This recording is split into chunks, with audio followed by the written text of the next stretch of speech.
The thrill and excitement of March Mania is here, and DraftKings Sportsbook, one of America's top-rated sportsbook apps, is giving new customers a shot to turn $5 into $150 instantly in bonus bet with any college basketball bet. North Carolina listeners, don't forget, DraftKings Sportsbook is now live in your state. Download the DraftKings Sportsbook app and use code Shannon. New customers can bet $5 and get $150 instantly in bonus bets. Only at DraftKings Sportsbook with code Shannon. The crown is yours.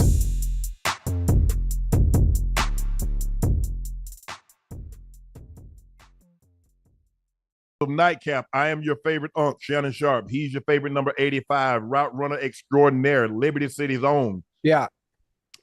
Run routes like they were on clouds. Bengals Ring of Fame honoree, Bengals Pro Bowler, All Pro multiple times. Yes. Led the league in receiving yardage a couple of times. Yeah. He's hold Mr. on. I got one for you. Led the AFC. Only the second player to ever do so. Lead the AFC 4 years in a row in receiving yards. But go ahead. Chad Ochocinco Johnson. Please make sure you subscribe to the Nightcap podcast feed. You can listen to us through the Club Shay Shay feed, but we would greatly appreciate it if you sign up through the Nightcap podcast feed, fan. Thank you guys for selling out Shea by Laportier. We have pinned the link at the top of the chat. We're only taking pre-orders now. We got a shipment in, and we should be able to fulfill all orders that are placed. Thank you so much for selling us out. But we have pinned the link at the top of the chat, and we should be able to accommodate you because of the shipment that we just received. So thank you very much, and let's jump right into it. Ocho, our first segment of the day is a news cap. News cap.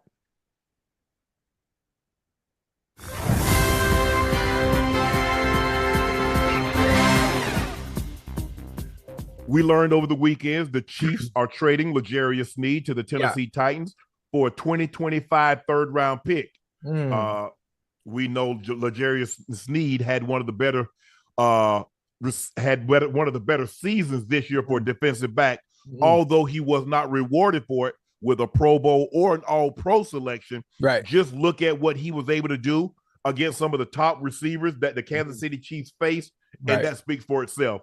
But it seems to me a lot of Chief fans are upset because they didn't get more. There's like, if you're going to only get a third for him, you might as well keep him. But Ocho, it looks, I think from my vantage point, because he doesn't have a Pro Bowl on his resume, because he doesn't have an All-Pro on his resume, he wasn't going to command the ransom that teams gave up for Jalen Ramsey or what a team gave up for Stephon Gilmore. Had he had one of those pelts on his resume, now we're talking a first or a late second round, a late first or a second round pick. But because he didn't, he got that solely because he's been very, very good. Yeah. And the Chiefs wanted to reward him. He's been a model citizen in their organization. And I don't want him disgruntled playing on the franchise tag, knowing that we can't pay him. Ain't no sense in us fooling and say, hey, if you just play this year for us on the franchise tag, we'll take care of you next year. They know that. He knows that. Let him move on. You got 3 Super Bowls out of him. I don't really know what else you can ask. He's been great for you on and off the field. So I think it was a great trade for them, and I'm happy for him. Yeah, I'm happy for him as well. Obviously, to me, I think he's one of the top 3. Chat, stay with me real quick here. I think he's one of the top 3 cover man-to-man corners in the NFL. Man-to-man. I don't need no help. If I need to follow your best receiver the entire game, all 4 quarters, I can do that. He's one of those that will allow the defensive coordinator for the Tennessee Titans to be able to do more defensively because he can lock down one side of the field and not need safety's help or need any bluffing and all this salad dressing that defenses do. You know what? You got number 10 all game. He's able to do that. I'm happy for him. He has the Super Bowl rings. Now you've been compensated for the work you've put in. Check. Yeah, now you're getting that check. Now you can play the game you love. Your family is set, and you're good. You're good. There's really nothing to complain about. And the Kansas City Chiefs understood that there's no way, whether he had a whether he had a Pro Bowl, whether he had an All Pro, we know the type of caliber player he is once you turn that goddamn film on. And the Tennessee Titans knew that as well. And if it, so what? Oh, we're gonna play you. So now he has an even better season. He goes to the Pro Bowl. He becomes an All Pro. Yeah. If you couldn't pay him this year with none of those on his resume, how the hell are you gonna pay him next year with those on his resume? Right. So I agree with you, Ocho. And so this, I like to tell guys this. Okay, you got your rings. It's kind of like a normal person that works a 9 to 5. You've made all the money. Now go do what you like to do. Right. Okay, he's got the Super Bowl rings. Now let's see how much money you can go make because you got the jury. Now let's see if I can secure my family. Right. For multiple generations. So congratulations. He had the big play against the Ravens. Got beat. Hey, he got it. First of all, he gave up a play. Then the guy stood up. Oh, the guy stood up over him. Zay Flowers. Remember, he stood up over him. That backed him up. Zay Flowers come back, runs the shallow cross. Legarius punches it out on the goal line. Yeah. Touchback. Ball comes out, and the Kansas City never really felt threatened after that point. And then you remember Ocho what was that? In the wild card game, the divisional. In the divisional, when he got that quick jam on Tyreek. On Tyreek, yeah, he caught Tyreek in the dirt. Yeah. So man, that quick jam with that freezer get you. If you ain't Ocho. Listen, you better be dipping. You better be dipping that shoulder one way or another, because once you quick jam and he watching the ball, there's really nothing you could do, because as a receiver, your ass got to be inside looking at the ball. Especially because you're on the road, so you can't hear. You got to look and see the snap. Yeah. And if I'm Tyreek, how many times you think somebody trying to put hands on Tyreek and run the risk of missing him, and he do this to you, Ocho? Not very many, but you know they play that soft shell too now. They play that soft shell, so he's willing to get up there and challenge like that, knowing that he does have a little help behind him. But neither here nor that, you never, ever, ever really see anybody get their hands on regardless whether there's help behind him or not.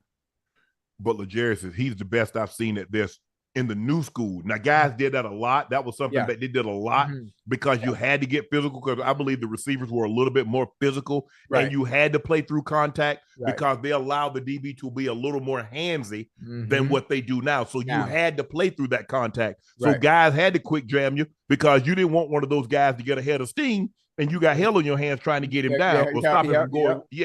But and the question is, Ocho, how much does this trade impact the Chiefs' chances of three-peating? Well, I don't think it impacts them at all. They still have a nice core of defensive backs there.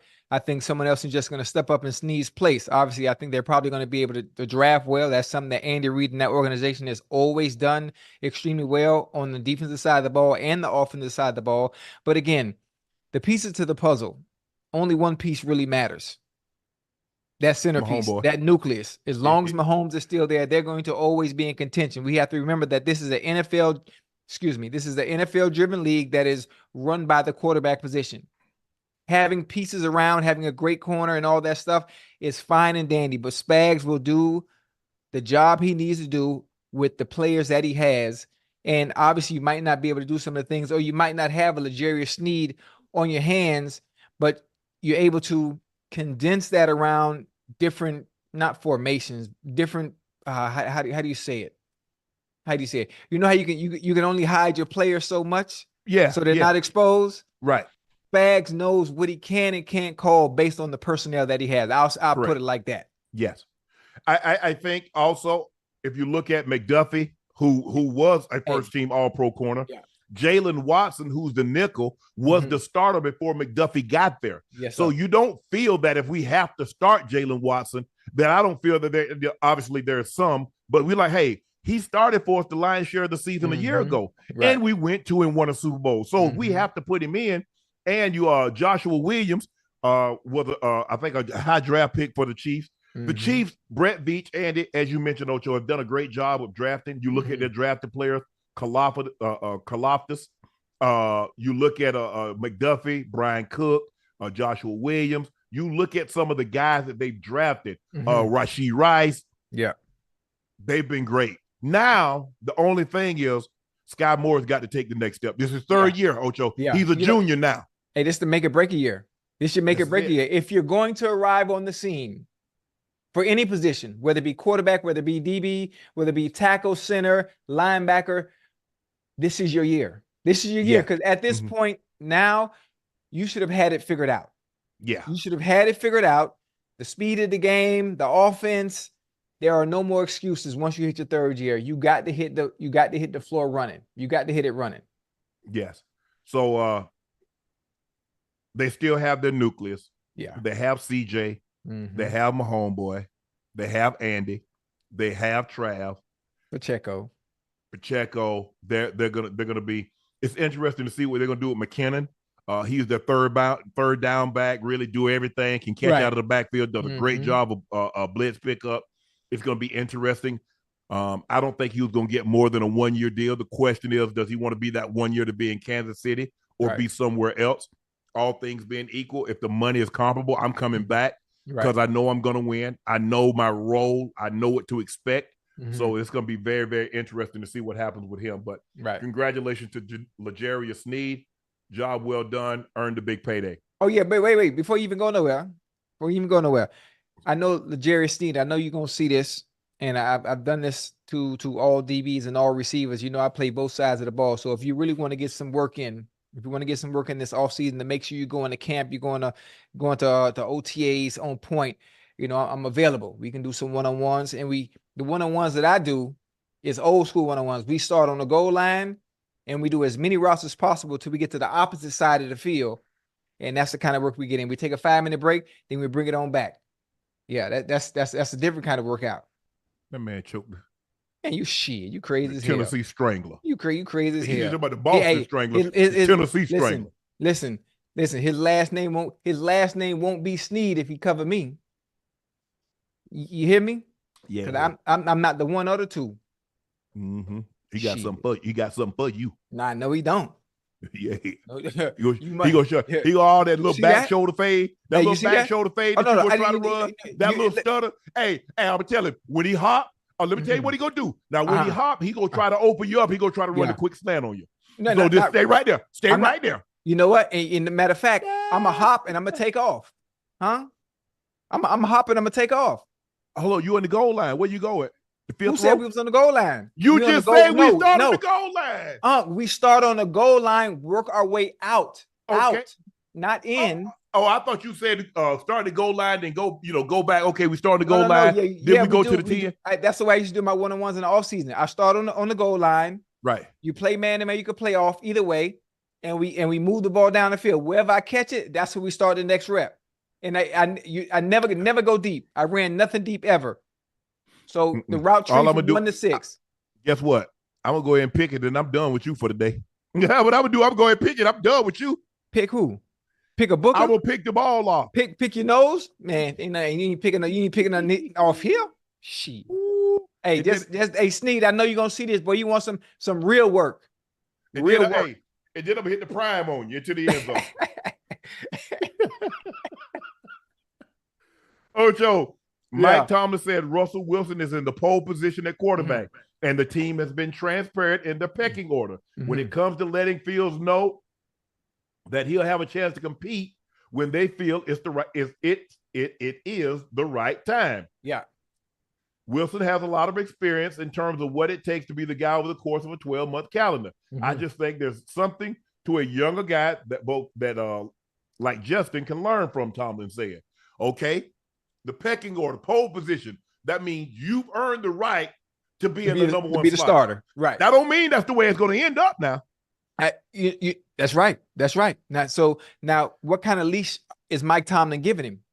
How long is the leash? Is it a short leash or is it a long leash? Is it a medium-sized leash? So right now, $1 million leash ain't that long. Oh, I'm with you when you're right. I'm with you right. $1 million leash ain't that long, Ocho. Listen, $1 million leash isn't that long, but the situation Russell Wilson is going to is in his favor by much. You know, God say he has favor, right? Well, he has it for Russell Wilson because the situation that he's going into is in his favor. For one, remember the organization you're going to a winning organization. You're going to a winning coach. They have the pieces offensively where you'll be able to hide any weaknesses that he may have. Any weakness that he may have at this point in the career will be taken care of. Russell Wilson is going to be fine, and I'm saying this as a Bengal legend and allegiance to my Bengals. He is going to be fine. So, and again, it's a good thing. It's a good thing. Patrick Mahomes sat behind Alex Smith for a year. Yep. There's nothing wrong with Justin Fields, who I believe is going to be the quarterback of the future for the Pittsburgh Steelers, sitting behind Russell Wilson and taking some of the small nuances and what it takes to be a leader from someone who was a perennial playoff quarterback, and a quarterback and a Super Bowl champion. Nothing wrong with that.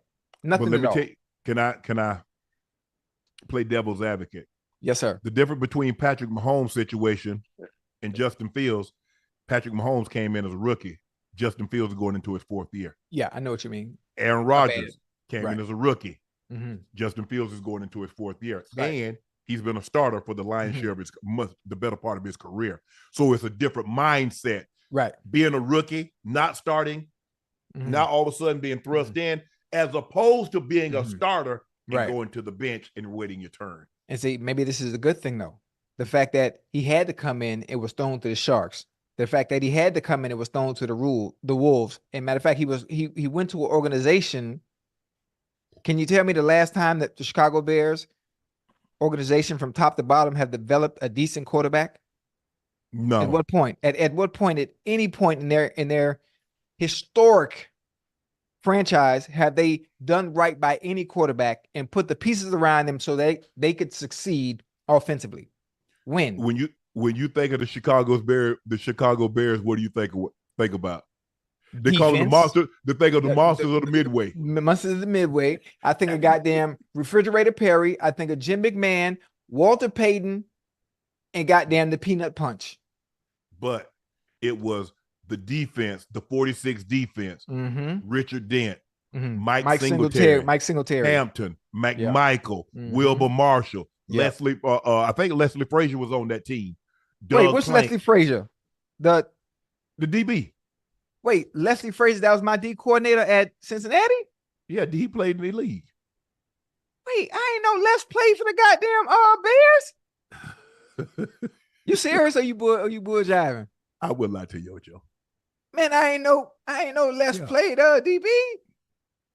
Damn, I wish I known that while he was in Cincinnati. I would have, line your ass up on out here, man. Let me see what you got. Hey, he put something on you. He was hell. He was hell back then, huh? He didn't have to hold up long. Oh yeah. That D line was knocking crazy. fools out. Yeah, that D line was crazy. Damn, that's a good one. That's dope. That's dope to know. Yeah. So it's gonna be very interesting. It's different. It's one thing, Ocho, to come in and says, okay, I don't really know. I don't know what I know. And he has to learn the offense.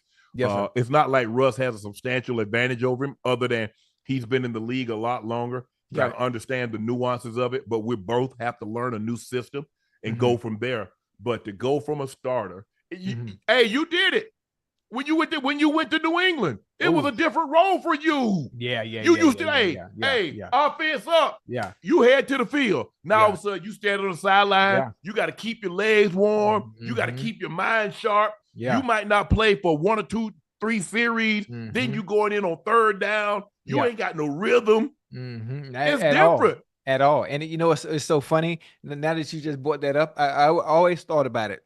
You would think.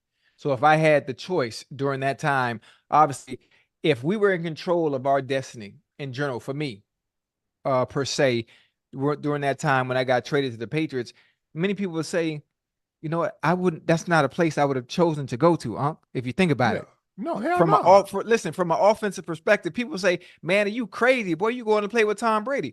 But listen, Tom Brady also had players that were already there that understood the system. Deion Branch, for one. You had Wes Welker. Stay with me now. You had Julian Edelman, too.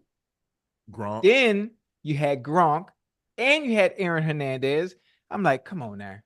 God, I mean, it just wasn't the right fit. Sometimes in life, some people say, oh, you just plug a player in and you just go. It just didn't fit, but I didn't have a choice. It didn't fit what you did because that offense worked from inside out. How come You it's an only us outside that out in guy. how come it's only us that understand that? And unless your last name is Moss, that's the only way. If you were an outside receiver who predominantly plays on the outside, you're going to see that type of production that we're used to seeing. But hey, it worked though. It worked. But, it worked. But Moss, he talking about one of the top 3 receivers to ever play the game. All time. All time. 100 Which is why I said that unless you Moss, and there would be no recreation or reincarnation of him and nobody else. But you know what I'm trying to say. Yeah, but again, it was a great experience though. It was a phenomenal experience. Yeah. But that's the difference. And a lot of people say, man, why would LeBron do a podcast with JJ? Because there are certain things, nuances to the game that only somebody that played the game can possibly understand. Right. Me and people like, Shannon, he should have did a podcast with you. Know to do what? He and I can't talk basketball on that level, just like he can't talk football on the level you and I having the discussion. Right. Because if I say LeBron, they came out in the over front, and they look like he go like over what? Over what front? You know what I'm saying? Over front or under front. You know what I'm saying? They gonna run cover 5, which is 22 man. He don't know what cover 5 is. Right. If we say they run cover, they gonna run 6 kick. 6 kick. So there's nuances to a discussion that I have a general knowledge and of understanding of basketball, yes. But there's certain things that only a person that have played the game could possibly understand. Right. You and I having a conversation said, if you look at the Patriots offense and the way it's always been, it's been an inside out type of an offense, with the exception of the 2 to 3 years that Randy was there. But if you look at Brady, he mainly worked between the numbers. Right. Yeah. And that's okay. But there are certain nuances to a discussion that only someone is like, we were having the discussions, Ocho, about Michael B. Jordan. He says it's hard finding someone to understand that you got this craft and you got a gift, and you need somebody to understand your sacrifice. I'm always a believer. That's why movie stars marry other movie stars. Because they know what it's like to sacrifice, because they've been in a situation where they've asked somebody that wasn't in the business to sacrifice and they couldn't possibly understand. Yeah.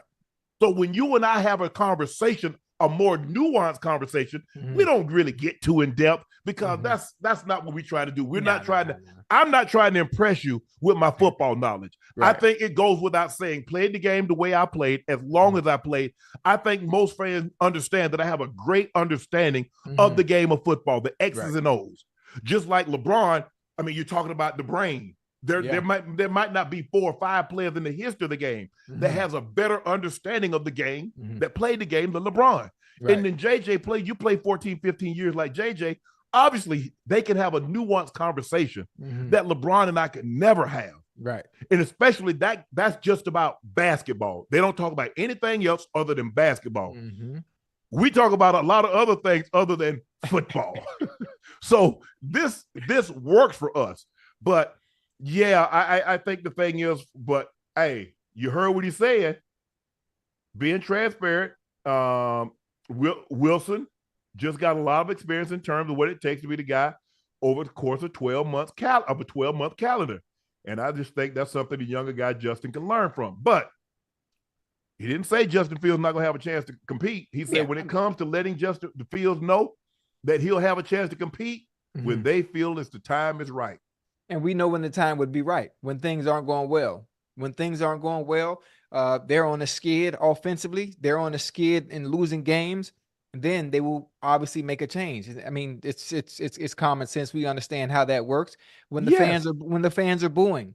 Now, do I think it will get to that point? I doubt it. Because right now we already saw a clip of Russell Wilson doing exactly what?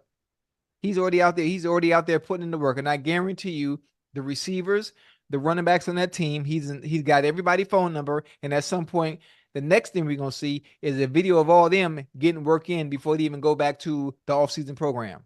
Yep. So when it is time to get together in a structured environment as a team, they already had an 8 ball. Yes. Because you look, there are certain things haven't had the relationship with a quarterback because this is new to them. I really didn't have to do a whole lot with John because I had spent 5-6 years with him. Right. So in the offseason, there's no need for us to work because he was far beyond that. He got 4 kids, young kids. Hey, he got time. He got time for that. Nah, hell nah. And I'm not trying to spend any more time in Denver, because when I was back in Denver, I didn't go back to Atlanta. When I went to Atlanta, I didn't go back to Denver until I absolutely had to. So it wasn't like, man, I can't wait. When I was up out of there, I was up out of there. But you have a general understanding of where he likes to put the ball. He has an understanding of where you like the ball, how you like to catch the ball, give you an opportunity to protect yourself, because that's all I've asked any quarterback that I played with, Ocho, is that allow me to protect myself. Right. I understand that there are going to be times, hey, it's not like he's playing in a phone booth that he's protected and the elements are not on him, rain, wind, snow, whatever the case may be. Right. But just give me an opportunity if you possibly can. Now, if you're taking one to the chops, hey, it is what it is. And that's what the understanding is. But I commend Russ and these guys that go to different teams and they bring the receivers in, and you get an understanding of how they run the routes, the timing of the route. Now, it's a little different, Ocho, because ain't nobody air. You get a free release. Ain't nobody putting hands on you, anything like that. Ain't no D lineman just beat the offensive lineman clean, and now you got to run for your life. Everything is perfect. But you kind of get a general sense of how he runs the route and the timing, and what's the timing going to be, 3-step, 5-step. Very few teams take 7 steps now because everybody's in the gun. So basically, you take 3 at a hop and you let the ball go. Right. Oh, so you good? You want to add anything else to that? Nah. I didn't say my piece. I'm good. Jerry Jones says Dak Prescott can win the Super Bowl. Jerry Jones says, I think there are a handful of more quarterbacks playing who haven't won a Super Bowl than will win a Super Bowl. I think Dak is one of them. I'm firm there. He's one of the ones who can. Now, you remember immediately after the season, Jerry says, we're only going to go as far as Dak carries us, and this is as far as he could carry us. Why does Jerry keep doing this? Chat, if there's anybody that's a Cowboy fans in here, I apologize. I apologize that you have to go through this from an owner who seemed to be in denial, who really doesn't understand. I need to do something different for a change. I need to change up my philosophy. I need to change up my way of thinking, the way I'm running business, because maybe if I do that, maybe the results on the back end will be different. Let's talk about Super Bowls real quick. Okay. For one, it's very, very difficult to win a Super Bowl. It's very, very difficult. I think we as fans, even myself, even as players, we've been spoiled with Tom Brady and their success. Now in today's era, we're spoiled with the consistency that Patrick Mahomes and the Kansas City Chiefs have, being that they have 3. So let's go through a few quarterbacks real quick that have won a Super Bowl. We got Drew Brees. Correct. He has 1 ring. It took 20 goddamn years. Yep. We got Aaron Rodgers. He has 1 ring. It took 17 years so far. I'm not saying he can't do it with the Jets. Oh, no. He got more. Aaron came in. Didn't Aaron come in 2005? No, Aaron when got did Aaron come in 2005. No, 4 was draft with the Peyton, with Eli and them, right? Eli and Big Ben and JP Lossman and Phillip. I'm right? Yeah. You got 1. He got 1, but Aaron Rodgers played like 19 years. 19? 1, 2. Yeah. Okay. I'm off a little bit. So that's 1 ring. See how long it took, though, right? Yes. Brett Favre played 20 seasons. He has 1 ring. Went to 2 Super Bowls, 1 ring. Correct. Bowls. Kurt Warner played 12 seasons. He has 1 ring. Now, if I'm not mistaken, how many Super Bowls did Steve Young win? I know as a starter, he played 15 seasons. But he won. He was on that team that won in 88, 89. He won one as a starter. As a starter. He was on the team. Yeah, okay. That's all I mean. As a starter. 1 ring. Do you see how difficult? These are some of the greatest quarterbacks of all time to win a Super Bowl. And it took so long.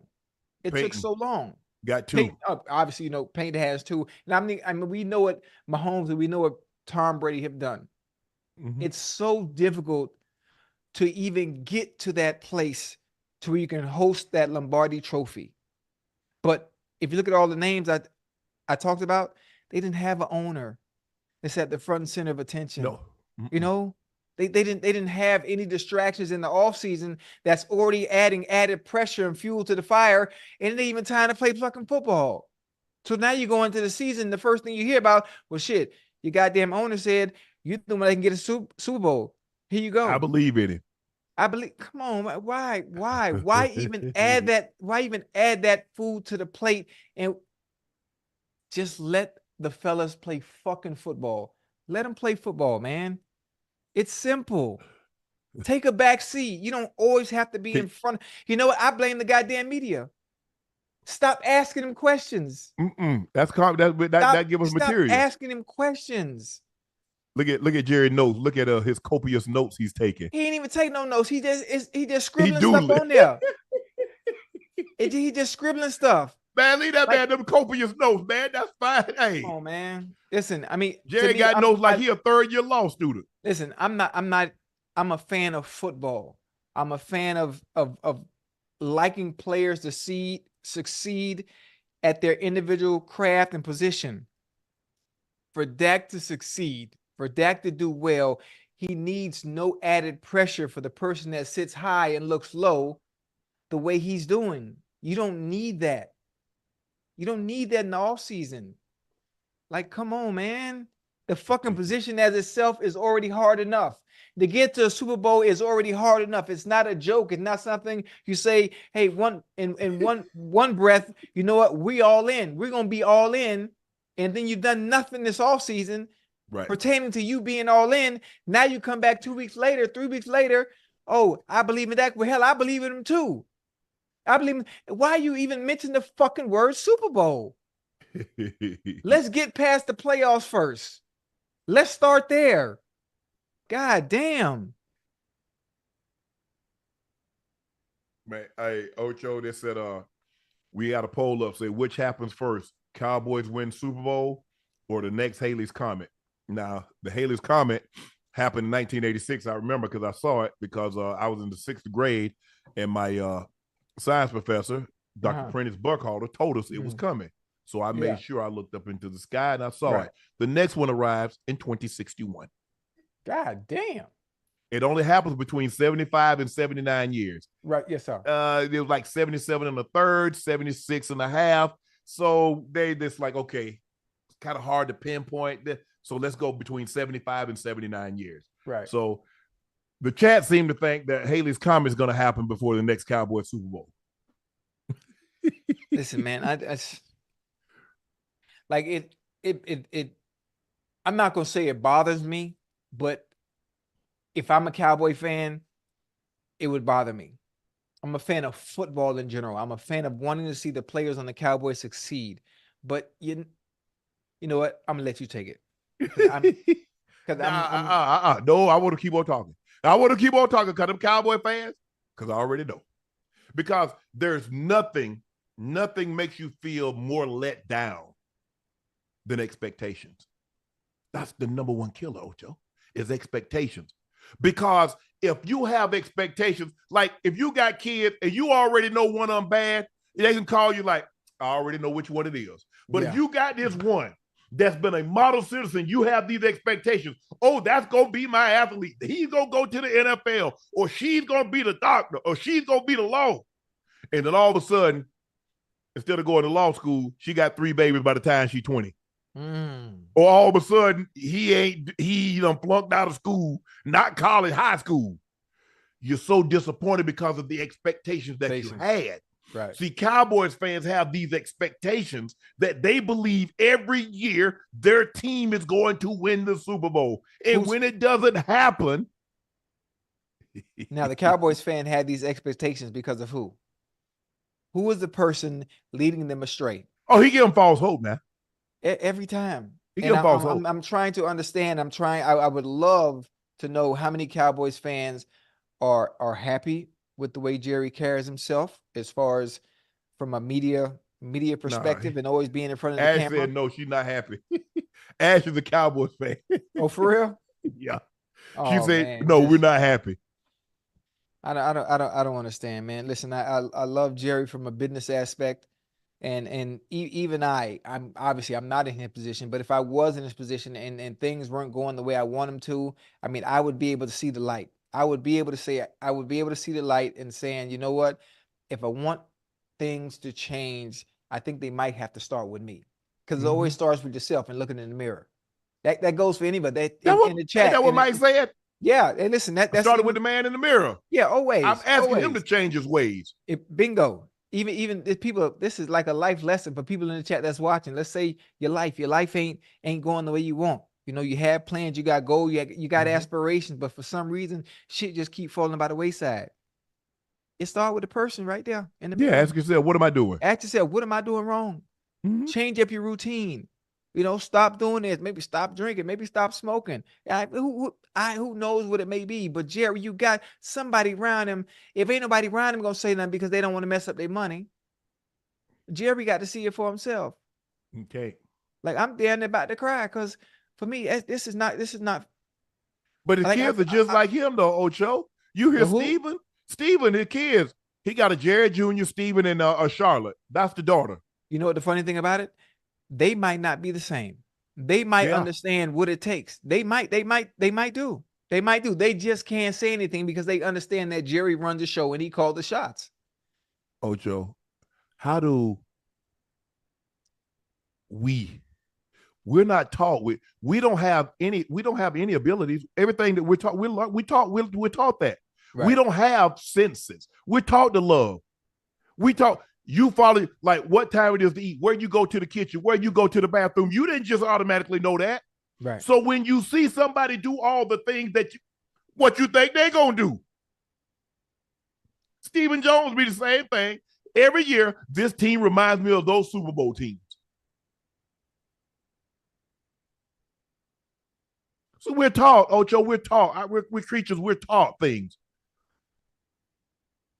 I think I need to go on down there and holler at Jerry myself then. Well, you go right ahead then. I go ahead and holler at him. Baby, you got to come on now. We need you to take a back seat. Ain't nothing wrong with that. Well, you're gonna get the credit. Don't worry about it. I'm gonna make sure you get the credit. No, you won't. No, you won't. I'm gonna make sure you get the credit. No, you won't. No, you won't. That's who got the credit when the first Super Bowls? Jimmy. And then even when he won in 95, what did they say, Ocho? I don't know if you remember. They say you won with Jimmy's players. That's why you want to win so bad right now. See, Ocho? You see? That's why, man, the egos, you're dealing with alphas. What you think caused Tom Brady and Coach Belichick to break up? I need to get more credit than you. I'm tired of people saying Tom. Well, it was Tom, because we see what happened. I would show you I can win one without you. Shit. You know what I'm saying? Shit. Jerry said, I'm gonna win one without you. So he would, that would be his cry. The 3 Super Bowls that Jerry have, they mean a lot to him. Mm-hmm. The problem, Jerry had such success so early in his career, within his first 6-7 years, he had 3. To win one with a Mike McCarthy or a coach, because if you get Bill Belichick, you're not getting credit. He is. Oh, yeah. If you got a Sean Payton, you're not getting credit. He is. He is, yeah. If you can win one with one of these guys, that's just a coach in theory, a figurehead. Mm-hmm. That really has no power, but go ahead. None. That would mean more to Jerry than the other 3. Listen, I would love for him to win it, and not because of Jerry. I would love for Dak. I would love for Dak. Micah fucking host, pull that motherfucking trophy up for CD Lamb. You know what it would do for the organization? What? Financially? Ocho, you do realize, even though they're number 1, yes, they're number 1. Let's double that. Let's triple that. Ocho. If Jerry, if you're such a businessman, how are you not understanding that? You know what? Damn, I could really double and triple my net worth if we were to actually win a Super Bowl. But if I did things a little different, maybe, just maybe, it can happen. But as long as I'm eating, as long as I'm number 1, you know what? I'm gonna just keep doing things my way. I'm doing $400 million a year, and we ain't even come close to winning the Super Bowl. But now I get out of the way. I might make $500 million, but I'm not gonna get the credit for it. Nah, give me the 4. Give me the 4. All right. Give me the 4. I ain't the smart. Hey, listen, I ain't the smartest apple in the motherfucking bunch, but I can see the light at some point. I ain't got you ain't got to be the smartest. You got to know. Well, hell, goddamn, doing the same thing over and over and over and over after so long. At some point, you know, like my grandma say, a hard head make a soft ass. A hard head make a soft ass. You're gonna keep getting the same results. Yeah, but but like I said, I mean, they're learning. How do you think you? I mean, you learn how to run a business through your father, or whoever. Like, oh, my mentor. You hear people say my mentor, or you take the mannerisms of said person that you watch closely and the success and you try to but that's what they know. So yeah, good luck. Sean McDermott, head coach of the Buffalo Bills, says it's narrow-minded to say we haven't succeeded without a Super Bowl. McDermott says Super Bowl isn't the only measure of a coach's accomplishment. Yes, it is. And Josh Allen's accomplishment. Yes, it is. And the team's accomplishment. Yes, it is. I don't know who the head told you. See, that's when you try to sell some bull jive. You try to sell the fans bull jive, calling it saute spinning. No, it ain't. It's bull jive. Yeah. He said, I think like anything, when you talk about the Bills, whether it's Josh, myself, our team, we've had so much success. Really? Okay.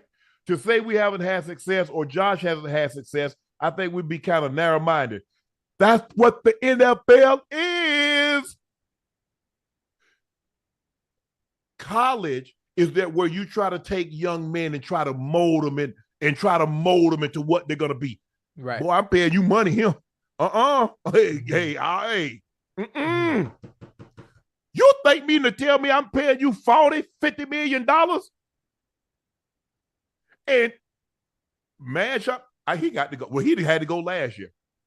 After last year, 2 years in a row. Yeah. You had home field against Cincinnati. They beat the brakes off you. Yeah. You had home field against Patrick Mahomes and the Kansas City Chiefs. And you said that's what you wanted against this team, because every time you face this team in the playoffs, they beat you, but it was in their place. You say, I want him in my building. He had to go, Ocho. Yeah. I mean, that's what the NFL, this is a results business. Yeah. The NFL is a bottom line business. And there's only two things on the menu that you can order: wins and losses. That's it. That's it. I think maybe from his perspective, maybe his lenses on what he's talking about. Listen, the regular season success can be the only thing he's talking about, because in the regular season, they are phenomenal. They are great until they meet the juggernaut of the Chiefs. Right. That's been their Achilles heel. That has been their Achilles heel. And the window of opportunity for the Bills, I wouldn't say it's closing, but if you're going to make it, the pieces you have right now give you the best chance to do so. Well, they lost a lot of pieces. Yeah. Look at the defense that they had. They had to strip down that defense. They lost Gabe Davis. Yeah. We can dress it up. Diggs isn't happy. He's not happy with his role. I don't necessarily think it's money, but his role. Yeah. Maybe he wants. Look, the worst mistake that you can make, Ocho, is measure your success by somebody else's. Yeah. Man, look at all them targets Justin Jefferson get. Man, look at all them targets Tyreek get. Look at all these targets. Man, I should be. Boy, man, Ocho, you make yourself sick.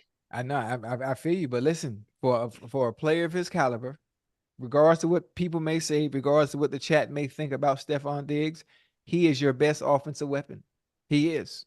He's second best. Allen's the best. Well, he's a quarterback. That's what I'm saying. Yeah, he's the best weapon. I mean, it's okay. Come on now, you know what I mean. Oh, as an offense. Oh, you talking about the quarterback has the ball in his hands all the time. So the offensive weapon would have to be the weapons he has to use at his disposal.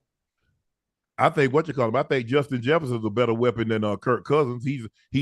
Cousins is just more important. Okay. All right. All right. That's one way to put it. I get what you're saying. You're saying, look, okay. if we get this guy the ball, he opens up the offense and he makes everybody else's life a lot easier. Wide open. And the fact, and what they do is the fact that he does make it easy for everybody else is they allow teams to take him away instead of not forcing the issue, but putting him in position to always continue to make plays instead of allowing him to fall by the wayside because, you know what? Well, Stephon Diggs, look what they're doing on film. They're covering you. They're making sure they take you away. There's nothing we can do about it. We're going to try to work everyone else into the offense and hope we can have success that way. Instead of saying, well, fuck what y'all doing. We finna put our best player in goddamn position. It makes sure it gives us our best chance to win and move the ball down the goddamn field and the chains. Yeah. But no, they decided not to do that on the back end of the season. So I disagree with Sean. You were brought there to win a championship. And it hasn't happened. And you got one of the many would believe a top 5 quarterback at your disposal.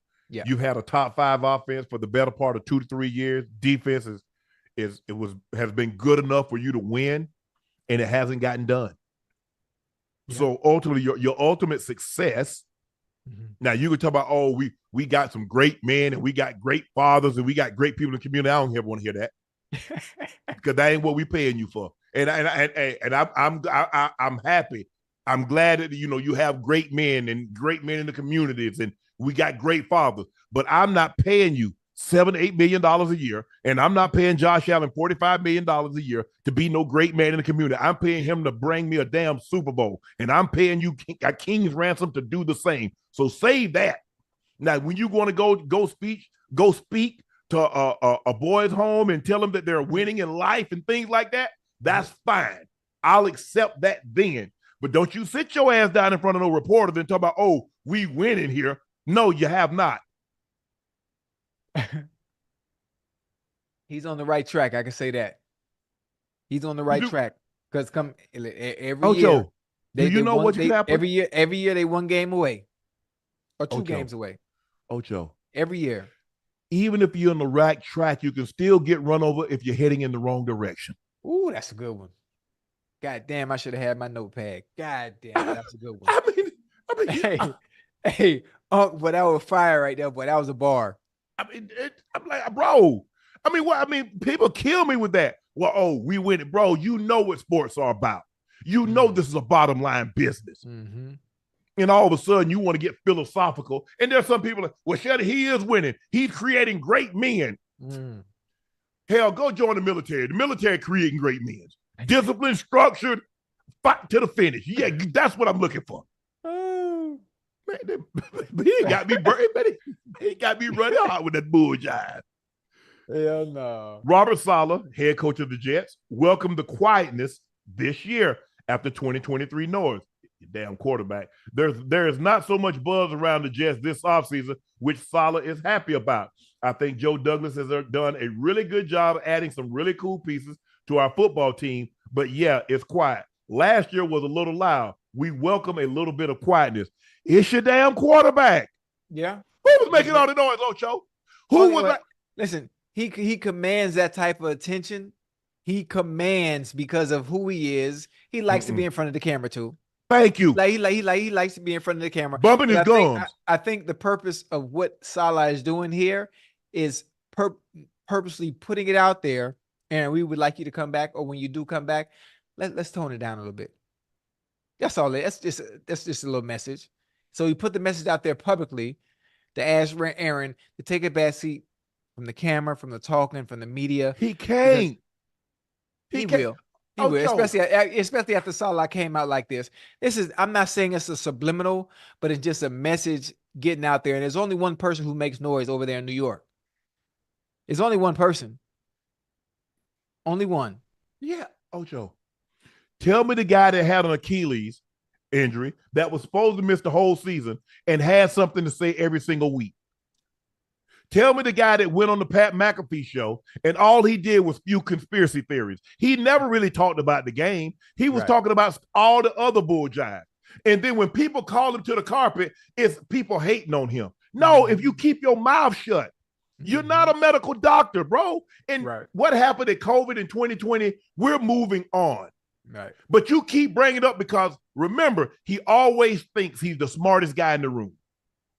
And I'm throwing. I'm coming back. If there's any chance I can prove medical professionals wrong, that's what I'm going to do. Yeah. He ain't coming back. No. That was his way of still trying to garner some of the attention because out of sight, out of mind. Yeah. That's what the NFL is about. You can't help us win. You can't do anything. Ain't nobody talking about Aaron Rodgers. Nah. We was talking about the foolishness that he was discussing, but we weren't talking about him on the field. Right. So the quietness, you need to talk to a blabbermouth over there, your quarterback. Because he's the one that's causing all the noise. He's the one that's beating on all the drums. He's the one that's banging on all the doors and making the racket. Yeah. Him. Ain't nobody else doing no talking but him. Yeah, that's why I said this was a message. This was a message strictly for Aaron Rodgers. The quietness. I'm enjoying the quietness. Strictly him. Let's tone it down a little bit. Let's come into the season. Right path. Silence. Because listen, the media itself is going to make enough noise simply because you're coming back, you're healthy. You're in New York too. You're in New York. You don't need to make no noise. The noise gonna make itself. We'll see once OTAs or mini camps or once they get in the training camp if it's still quiet. It's quiet now. Ain't nobody doing no talking but Jerry. Ain't nobody doing no talking, Ocho. Ain't nobody doing no football talking. Right. But we'll see. Yeah. Yeah. Oh, I hear the baby crying. Shit. Hold on. Go ahead.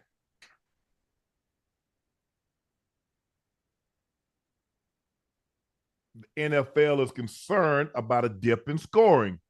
Competition Committee Chairman Richard McKay says statistically, what concerns a little bit is scoring.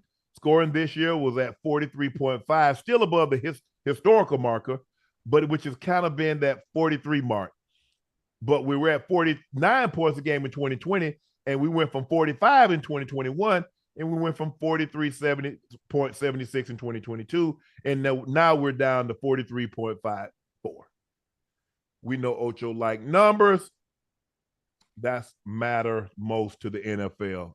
Money equals TV ratings. TV ratings equal money.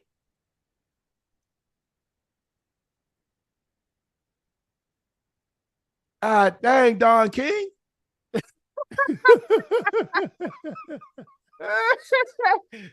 Ocho, I don't know if you heard this, but Richard McKay, chairman of the competition committee, said he's concerned about the scoring dip. He said in 2020, the scoring was 49 points per game between the teams. And then it went to 45 in 2021, and it went to 43.76 in 22, and it was a dip again, 43.54. And what I said, scoring equals ratings equals money. Yeah, most definitely.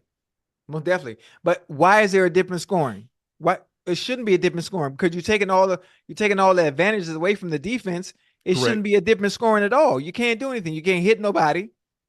DBs, they can't jam anymore. Everything is offensive.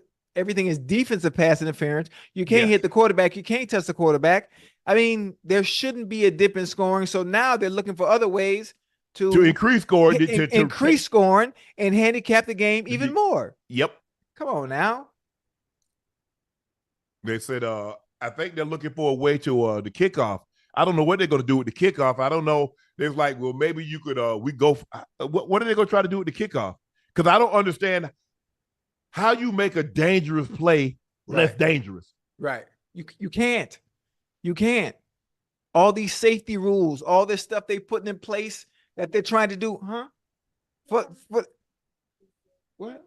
No, that they're trying to do. There's no way. It's impossible. The field, the dimensions of the field haven't changed in years, but the players have gotten bigger, stronger, and faster. Mm-hmm. There's nothing you could do. I don't care how much safety you talk about and how many seminars you put on, how well the stuff that they make now are better for the players. if you drive a car 100 miles an hour into a wall, no matter what you do to it, it's still going to be totaled no matter what. Yeah. But by admitting the league wants more scoring, the league invites speculation that certain calls are made or not made in order to heighten the scoreboard. You see? So now they're not going to be calling certain stuff just to make sure that that's the speculation for the longest time. Right. That when a defensive player did something, you called it. Offensive player did something. There've been a few. There've been a few. There've been a few. Look, I understand, Ocho. You know, you're not gonna get every. I mean, you're human. You're gonna err. To err is human. Yeah. But there have been calls that, like, bro, how you missed that? The dude right there. Come on now, you can't miss that. You know, matter of fact, speaking of, there was one last year that was a clear PI. The Commanders were playing somebody. It was in the end zone. Matter of fact, and the PI. I mean, it was a PI clear as day. But they gave. God damn, I can't remember that play. Chad, I'm sure Chad knows what I'm talking about though. But I was like, what the hell? If I can see it, I know they saw it and they on the field with the flag in their pocket. It didn't throw nothing. Because the thing is, Ocho, is that when you look at it, it says, well, we made some of these rules for the safety of the game. That's what they tell, the safety of the game. Oh, come on. I ain't heard nothing about that. He say, now, if scoring is coming down, but also the game is and safety is going up, shouldn't that be what you want? Yeah, that's not what they want.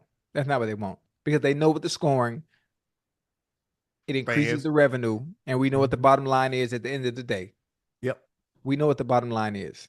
Absolutely. So, so they want to increase more scoring. Like, we don't have enough scoring. We want it more. You want, so 49. So that's that sweet spot kind of where you want to be. You want to kind of be like 50 points a game between the two teams. So you really like the 28, 21 ball games. You know what I'm saying, Ocho? You like the 27, 27-24 ball game. Hold on. Come here. Hold on. Here, take her to real. Yes.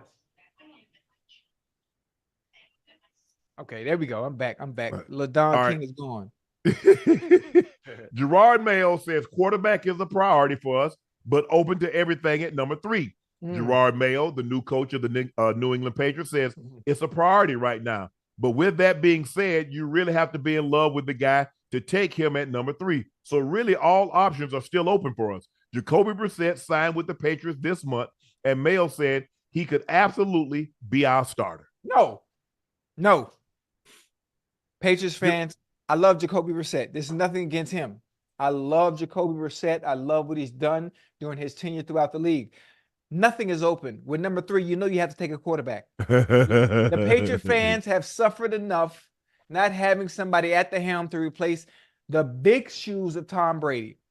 So you have to make that number 3 pick right. You have to make it smart, and it has to be someone that is going to be a generational franchise-changing player. And you can't do that at any other position other than the quarterback position. And you can't mess up this time. Mac Jones, things didn't work out well. I have nothing against Mac. It just didn't work out well. You had big shoes to fill. I like Zappy. You had big shoes to fill. They need to make this move, get it right the first time. Get it right the first time so you don't have to do it again. So let me ask you a question. Yes, sir. Let's just say for the sake of argument, something unforeseen happens.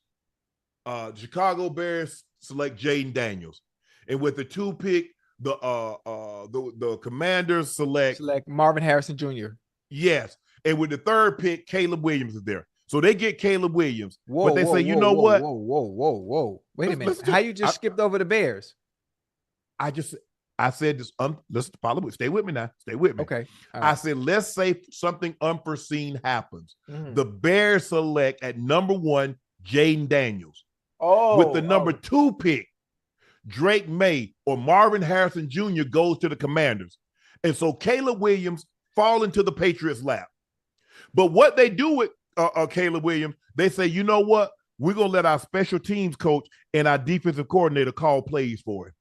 How you think that's going to turn out for him? I like where you're going. I like where you're going. But then I get into the mindset of the game of football is all X's and O's, right?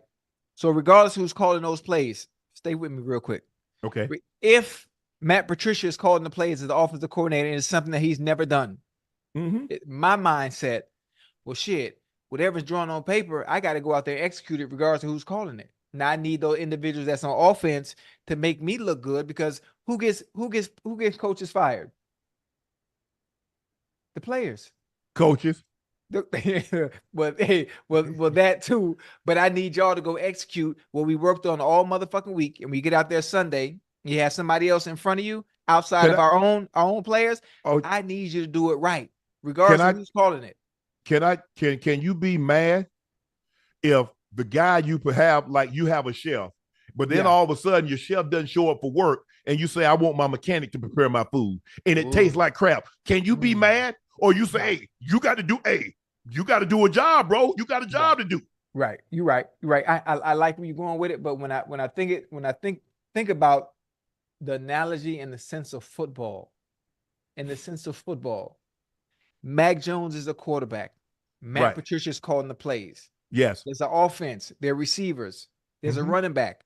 Right. Regardless of the plays that's called, we can't blame Matt Patricia on y'all not being able to execute the guy. He don't know what he's doing, Ocho. He's a D coordinator. You got a special teams coach. Neither guy has ever, first of all, Joe Judge has never called a play except the special teams. Hey, return right, return middle, return left, punt block, field goal block. That's different intricacies than calling an offense and a defensive snap. Yeah. So now all of a sudden I'm asking people, the quarterback, you told me the quarterback is the most important position. Oh, yeah. Now you got people that's never been in that position before, doing things they've never done before. And you ask, well, then why did he look so bad? Why did he look so good his rookie year? And then subsequently, year after year, that looks worse. It's not an accident, Ocho. It's not an accident. So let me ask you this. You think Joe Judge will ever get another job calling a play? Because if you good, you should be able to get a job doing something, right? You think he'll ever get a job again on the offensive side of football where he can potentially call plays? What about Matt Patricia? Eric Bieniemy was good calling plays, wasn't he? Here's the thing. They said Andy Reid called the plays. So how did he look when he went away from Andy? Who has to execute? See, there we go. Perfect. He went away from Andy. So the players have to execute the plays. The players execute the plays in Kansas City? Yes. But here's the thing. The guy that's calling the plays, are you saying that Joe Judge and Matt Patricia are the equivalent of Andy Reid? No, absolutely not. Okay. But again, the players have to execute the plays no matter who's calling the motherfucking play. So let me ask you this. So now I'm going to take who you think is a good. Okay, I'm going to let Andy Reid, the offensive guru. Yeah. Now you got to call plays for the defense. So if the defense falls off, you're going to say, oh, they didn't make the plays. Or you're going to say, well, hold on. We put a guy in position that he's never been in before, and we expect what? How do you put somebody in a position when they've never been in a position and expect success? Forget coaching. Right. How can you put somebody that's in HR and says, we want you to run the company? Or put somebody in a position they've never been and expect the same level of success that someone that's been in that position for a number of years and they've done it. That's all I'm saying. Yes, people have to go out and carry out the assignment. Right. But you have to be able to put people in positions. Right. To carry out said assignment. Yeah. You see, my issue with it is mentally my mindset is a little different. So it's hard for me to even have the right thing to say on the topic, because I'm thinking as a former player, I wouldn't care if my grandma was calling the plays. And excuse me with this. If there's something that she says or calls a play to be made, I'm going to go execute that motherfucker. I don't give a. So it's kind of different, but I see where you're coming from. I'm not sure if even the chat understands where I'm coming from with that. It doesn't matter who's calling the plays. You still have a job to do that you're being paid to do, regardless of whether the person that's calling them knows what the fuck he's doing or not. I mean, it doesn't work like that. That sounds good in theory, because guess what?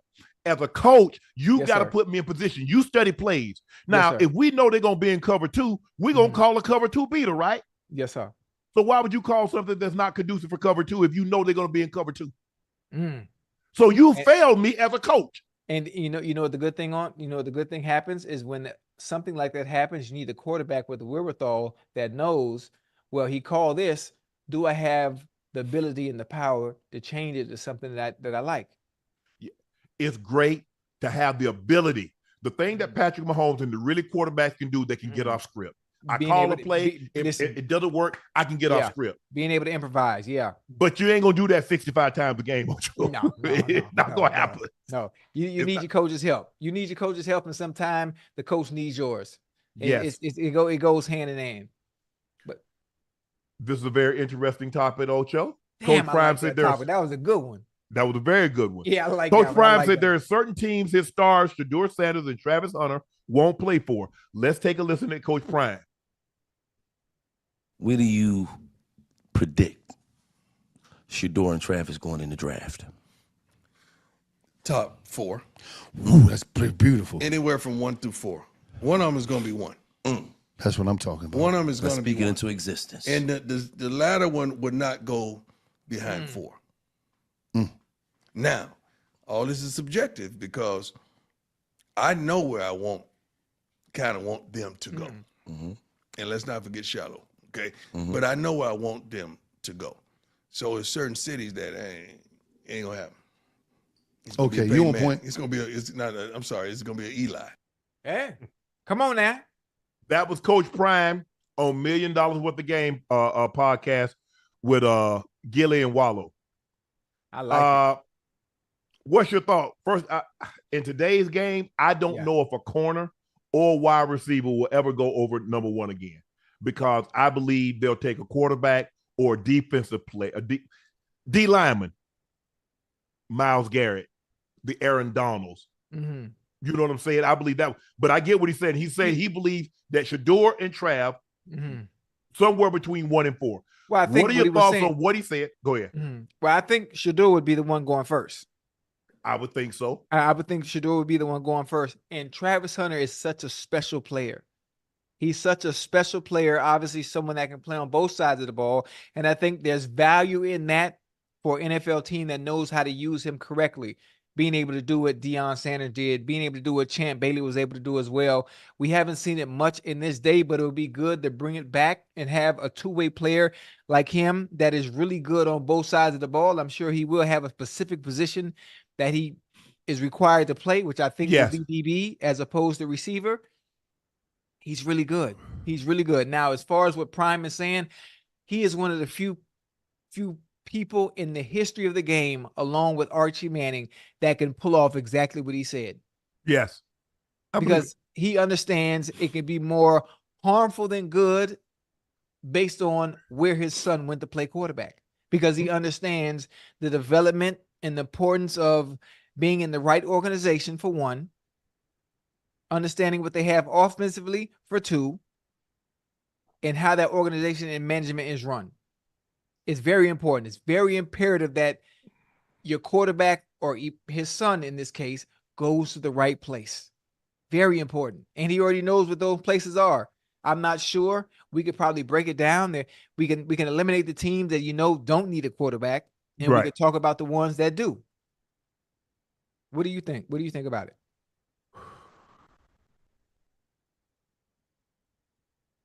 This is only happened a handful of times. My agent, the agent that I have now, he handled the John Elway situation when John was drafted #1 overall by the Baltimore Colts. Yeah, said he wasn't going to play there, but there were a lot of there were a lot of things. He said there no. There was a lot of things, because if you remember, the Baltimore Colts the next year moved to Indy. They knew some things were going on behind the scenes that a lot of people didn't know. Okay. So he says, I don't really want to be a part of that. And then we have fast forward 2004. So we're looking at about 20 plus years later. We see Archie. It's like, look, I don't want to be in San Diego. I don't want to be at the Chargers. I don't know if he didn't want to be in San Diego or wanted to be in the AFC. Right. I want to be in the NFC away from my brother. So that way, if we have to meet, we're going to meet in the Super Bowl. We're not going to knock one of us out of an opportunity to play in the Super Bowl. So whatever the case may be. For me, I'll probably just be happy. Look, we all want our kids to go to the best situation, Ocho. Yeah. But you understand, as your kid is great, you're probably going to go to a crappy team. Yeah, especially if you're going to be the number one pick. Yeah, you're not going to be James Worthy. You're not going to be James Worthy and go to a team that won the championship the year before. He went to the Lakers, and he was the number one pick. That doesn't happen in football. The number one pick, Kansas City is not getting the number one pick. You know what I'm saying, Ocho? Yeah. That's not going to happen. And so, and I get what he's saying, that, look, he's been on record saying, I want my son to play in somewhere that's, if it's cold weather, it needs to be a dome. But if it's going to be cold and it's outside, I mean, if he's going to be outside, I kind of want it to be warm weather. Right. Now, can he pull it off twice? I don't know. One they might give him. I don't know if he's going to be able to do it twice. Damn. I'm curious. I'm excited. I'm excited for him. I'm excited for Shedeur. I'm excited for Travis Hunter. Hell, I want to see the season. I know the season gonna be crazy. The season's gonna be crazy. So I'm excited for both of them, and I can't wait. I want to know. I want to see Mel Kiper's board and his draft stuff, and all that stuff is probably not going to come out until a little later, especially if Shedeur plays well, which I'm sure they will do, based on some of the changes in recruits that they've gotten over there in Colorado. So, yeah, I could see him going one, especially if he plays well. Yeah, and so I just like I said, for me, Prime has always been hand-on with his kids. I ain't got no problem. That's how he's like that. LeVar Ball has always been hands-on with his kid. Archie was hands-on with his kid, except Peyton. Peyton made the decision on his own, because I met Archie at the Super Bowl in Miami. The year the Super Bowl was in Miami. I had to be like 94, I think. The Chargers played 49ers. So I think that was like 94. And he's like, let Peyton make his own decision. Peyton wanted to go to Tennessee, didn't want to be in his dad's shadow. But I stay out of it. Stay out of it. Look, the one thing I know about Prime, I don't know a whole lot of other coaches that play, but I know this one. I know this dude. He don't care what y'all think. Oh no, at all. Never had. Man, stay out of it. Let that man. You ain't no Archie. Prime don't care. Yeah, Prime will do what he absolutely believes is in the best interest of his kid. Yeah. So you could say he's LeVar Ball. You could say he's a combination of Archie Manning or whomever else. Prime don't care. Nah. He don't. He doesn't. He doesn't. Oh. And I don't know how that he. But nothing bothers him. Nah. And he's used to it. I know he sees it. I know he sees it. Yeah. And if he doesn't see it, I know somebody else sees it. Yeah. I know he hears it. If he doesn't hear it, somebody else hears it. Yeah. But he's always been that way. Yeah. For sure. Because it was like this when he was playing. They were talking when he was playing. He didn't care. Refused to change. Never has. But you know what it is? Things that I let things slide. But now when you bring my kids into the equation, see, now we talking about something different. Right. Now we got a whole different element at play, Ocho. Because the things that didn't bother me, now you dealing with them, because everything I do is for them. Right. And we try to shield them for all the nonsense that we have to deal with. And a lot of times we deal with it so they don't have to. Yeah. But that's going to be hard. It's going to be hard to shield. Because, with media, it's different. Your last name Sanders? Yeah. People you call Prime, son? I'm going to give you some of this, what I gave him. Yeah. Oh, yeah. It's coming. No matter what. You can't get away from it. I think the kids have... Shedeur, Shiloh, they're built for that. So yeah, they probably not going to allow that to bother them either, because they've been brought up that way to understand this is what comes with the territory. Shiloh said, I've been his son my whole life. I've had to deal. I've been a Sanders. I've had to deal with this throughout the entirety. Right. So what changes? The only thing changes, the games become a little bit more important. The dollar amount I'm making is a little higher, but nothing changes. Right. I'm Shedeur Sanders. I'm Coach Prime's son. Some people are going to like me. Some people are not, just because they didn't like him. So if you don't like him, hey, you're not going to like me. That's just the way it is. But they've done a great job of handling it. And Coach Prime has done a great job of blocking the sound out. Kim Mulkey threatens the Washington Post with a lawsuit during a 4-minute tirade over unpublished article. Kim did the opposite of making people uninterested in the article. Let's hear what she had to say, Ocho. Come on, talk it, mama. This reporter has been working on a story about me for 2 years. After 2 years of trying to get me to sit with him for an interview, he contacts LSU on Tuesday as we were getting ready for the first round game of this tournament with more than a dozen questions, demanding a response by Thursday, right before we're scheduled to tip off. Are you kidding me? Hold on. If I'm not mistaken, she said the reporter has been trying to get her to sit for 2 years. 2. So at any point in time, did she ask the reporter, can you shoot me some questions? Right. But it's probably a reporter that she really don't get along with, because it seemed like she don't get along with any of them. Yeah, the reporter trying to be a little devious. It seemed like the reporter had some information on her that he doesn't want to reveal, that I'm assuming only he knows, which I doubt. It's just him that knows. No one else has brought it to the world's attention. But I think he's trying to use it as bait to get some of the questions he wants answered. This is how you did he release it yet? Did it come out? No. But here's the thing. Now tell me what you think people want to do. Tell me what you think people want to read, Ocho. This article. Yeah, most definitely. So I'm hold on. So let me get this straight, Ocho. So for 2 years, you was uninterested in anything this man might potentially have to say. Now all of a sudden, you interested. Well, damn. Well, I think the fact that he called the school, now that takes it to a whole nother a different level. Now you calling my employer, chastising them about some questions. So now they brought it to my attention to ask me, well, what the hell is going on with this reporter? Okay, so now you crossing the line. Now you're affecting my job in my workplace, because now you got LSU involved. So now I got to take care of this and address something that really has no legs. No. Or maybe it does. Maybe this table does have legs. Here's the thing. I think she got wind that there are some disgruntled players that's a part of this article. Wait a minute. You think they talking about her?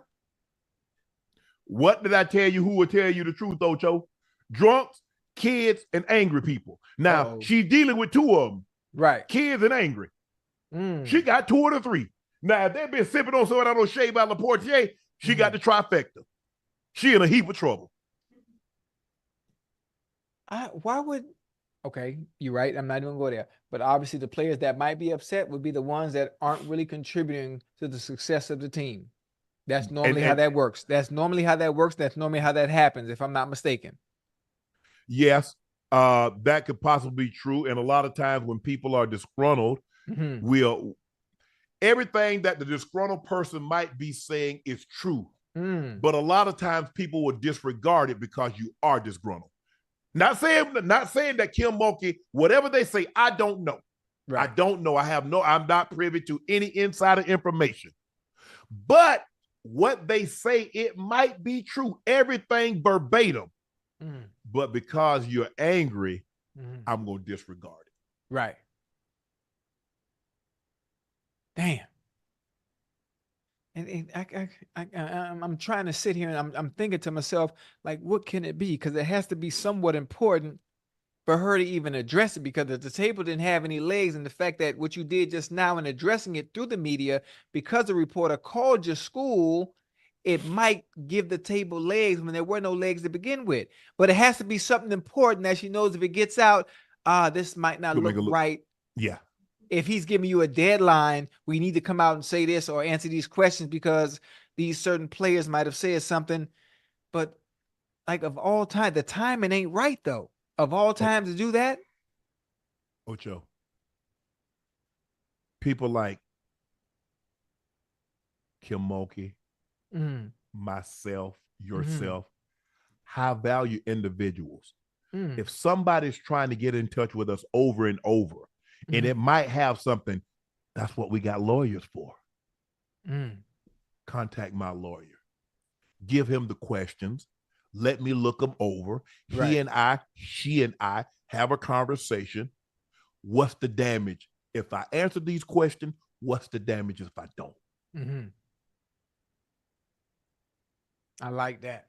I like that. You know, it's very difficult as a coach too. Now that I think about it, just hypothetically speaking, if it is players that are unhappy with the way things were run, it's very, very difficult when you're in a winning environment to keep everybody happy.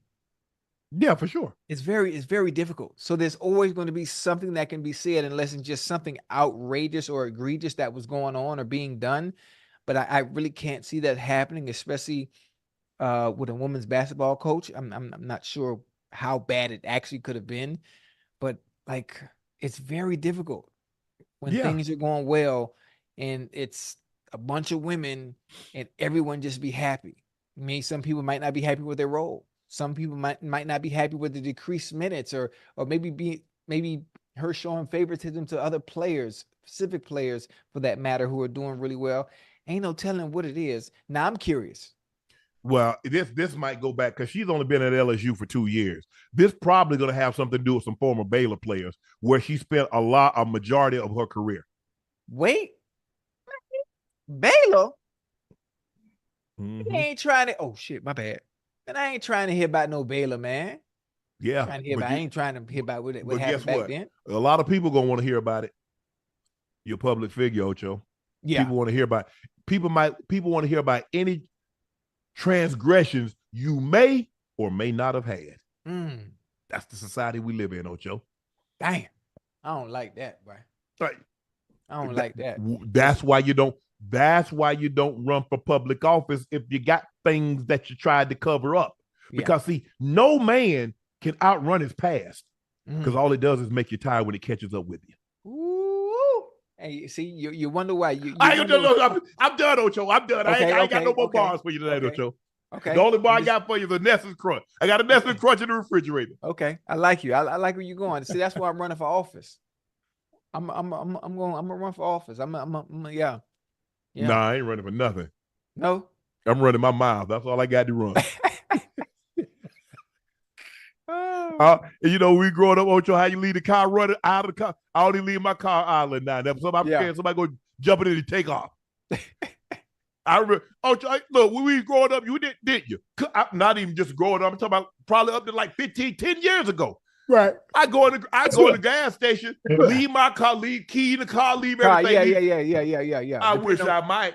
Oh, not today, you not. Hell no. Leave what running at the gas? Listen, there was a time where it was okay. There was a time where it was okay. You could leave your car running, walk in the gas station, buy your Snickers, buy your Coke. Now, yes. Or your car be gone, what? Gone. Out of there. Nothing. I don't leave. I can't. No. You can't leave nothing in the car. I only leave the car island in my driveway. I'm not gonna give anybody any incentive. Sometimes, Ocho, you have to protect people from themselves. Yeah.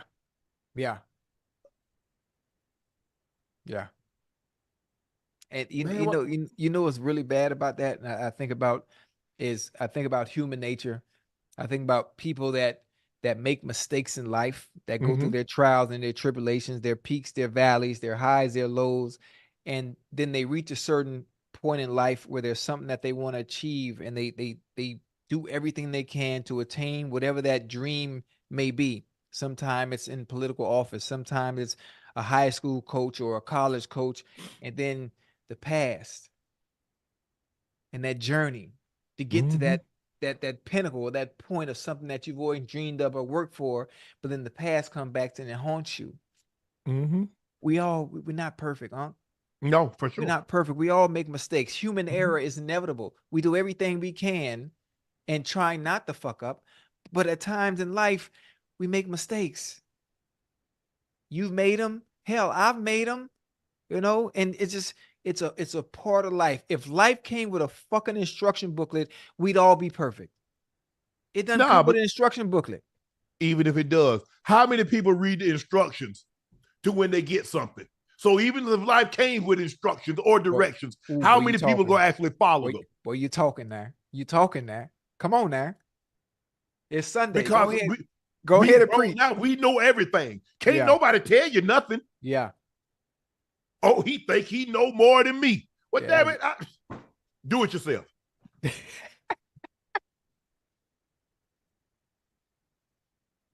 That's just the way that's how we are. That's how we are, Ocho. We hate when people. I mean, it's almost like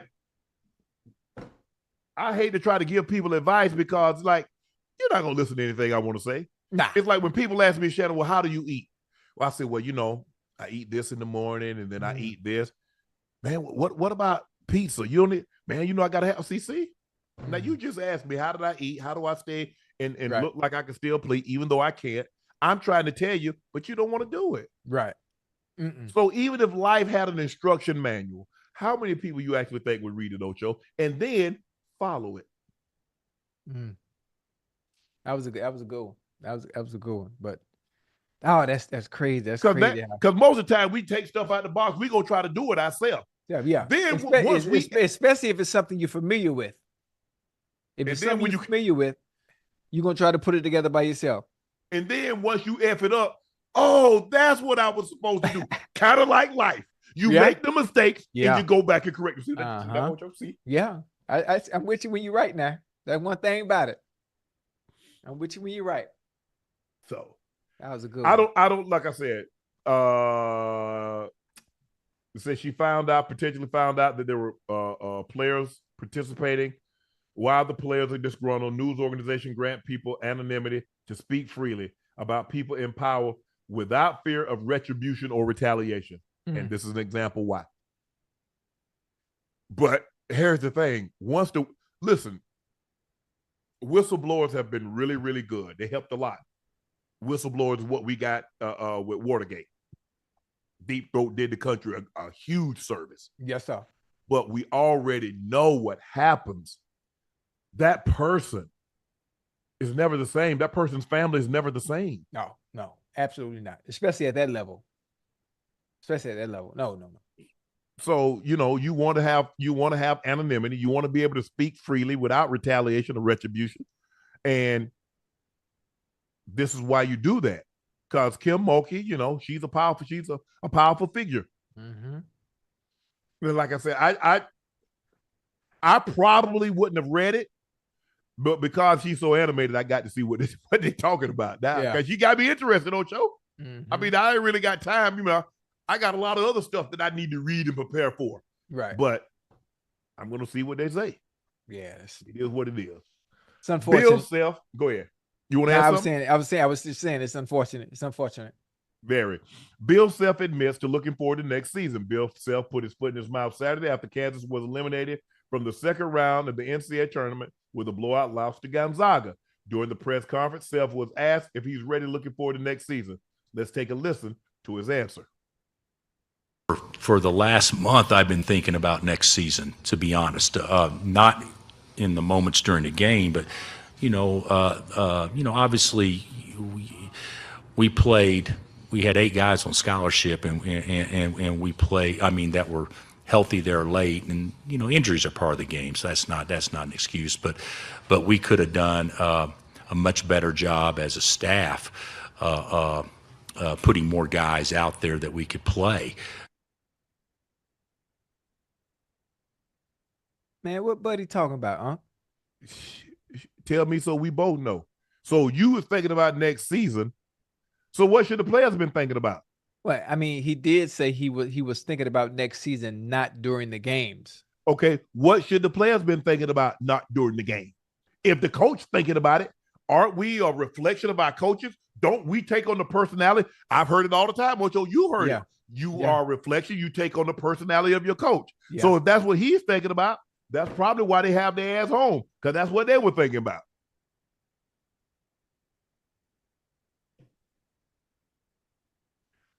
It's okay. Everything that comes up doesn't have to come out, Ocho. He could have kept that. I don't know why. I don't know what he thought what was going to happen. Like, oh my goodness, Bill Self is already thinking about next year. He got to have something to say. But obviously, if you out the tournament already, well, obviously you might want to be moving on to next year. You might want to. And then he says, well, I think what we could have done is be playing some of the players that didn't play. So obviously what you're telling us is that the players that didn't play weren't good enough to give you a chance to win. I mean, I put that in, you might as well just call a spade instead of saying some of the things that you're saying. But listen, Kansas is good, right? They were once good, if I'm not mistaken. Kansas, North Carolina, Duke, Michigan. I'm not sure if those same teams are still the cream of the crop or the creme de la creme when it comes to college basketball. Mm-hmm. Or has things changed? Is UConn still up there? No. Yeah, UConn is the number one seed. They're number one overall. They're looking to repeat. Okay. The Blue Bloods, the not Kansas, they got sent home. Kentucky got sent home. So Duke's still in it. Carolina's still in it. Okay. Mm-hmm. Okay. Dang. I don't like I said, I don't know what these coaches be thinking, bro. That's not a good look. So if I'm thinking about going there, bro, you already you was thinking about next season and during the season. Yeah, he tripping. He probably might come back and clean it up. No, you can't clean that up, Ocho. What I tell you, words spoken and deeds done. You can't get that back. Yeah. If I'm in court, you the attorney, you the attorney, and I say something, you jump up and say, "You object." The judge says, "Sustain." The jury already heard it. Yeah. How you make them unhear what I already said? Yeah, he'll probably try to come back and clarify. I guarantee you. That's okay. I already heard what he said. If this catches any flack or not flack or just gets any kind of movement and traction, he gonna come back and clarify what he meant. Watch. Guarantee you. Always happens. What did he say? What did he say? What did he say? Yeah. He said he was thinking about next season. Okay. How he clean that up? You better than me. you know better than me, but he gonna find some way to say it. You know better than me. It happens all the time. Yeah, sure. I can't even be mad at. Check this out. A model claims she had Jaylen Green's baby last What she month. look like?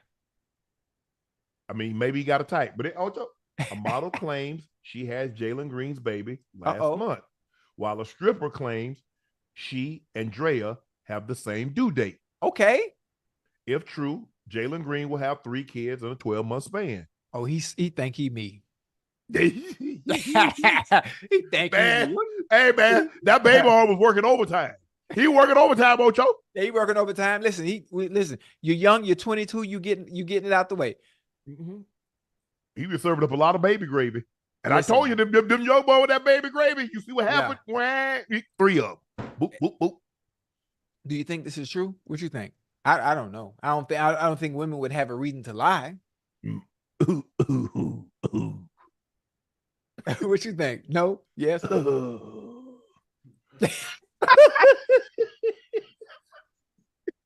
Hey man, listen, man. You listen, young bull out there, man. Listen, you know that literally. You mean that literally. Listen, the game is the game, man. The game has always been the game, man. It's what it is.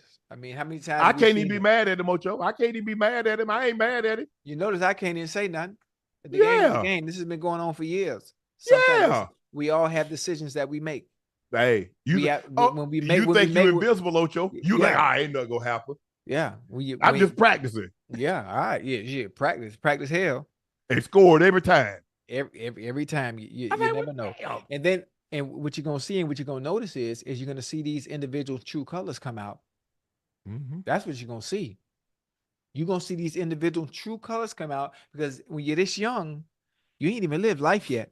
No, sir. You ain't even lived life yet. I don't think he promised them anything. And if it is, you take somebody 21 or 22 and they promise, man, you take that with a grain of salt. Ain't nobody promise I'm gonna be with you for the rest of my life, man. Stop that. Shit, be with who? Be who what? Child, please. Yeah, I might not see you tomorrow. You talk about the rest of my life. What the hell you talking about? Man, what the hell y'all talking about, Ocho? Man. Hey, boy, you hell. I might not see you tomorrow. Yeah, nah. You somebody for the rest of my life. Be with you forever. Man, please. Man, y'all better stop. This.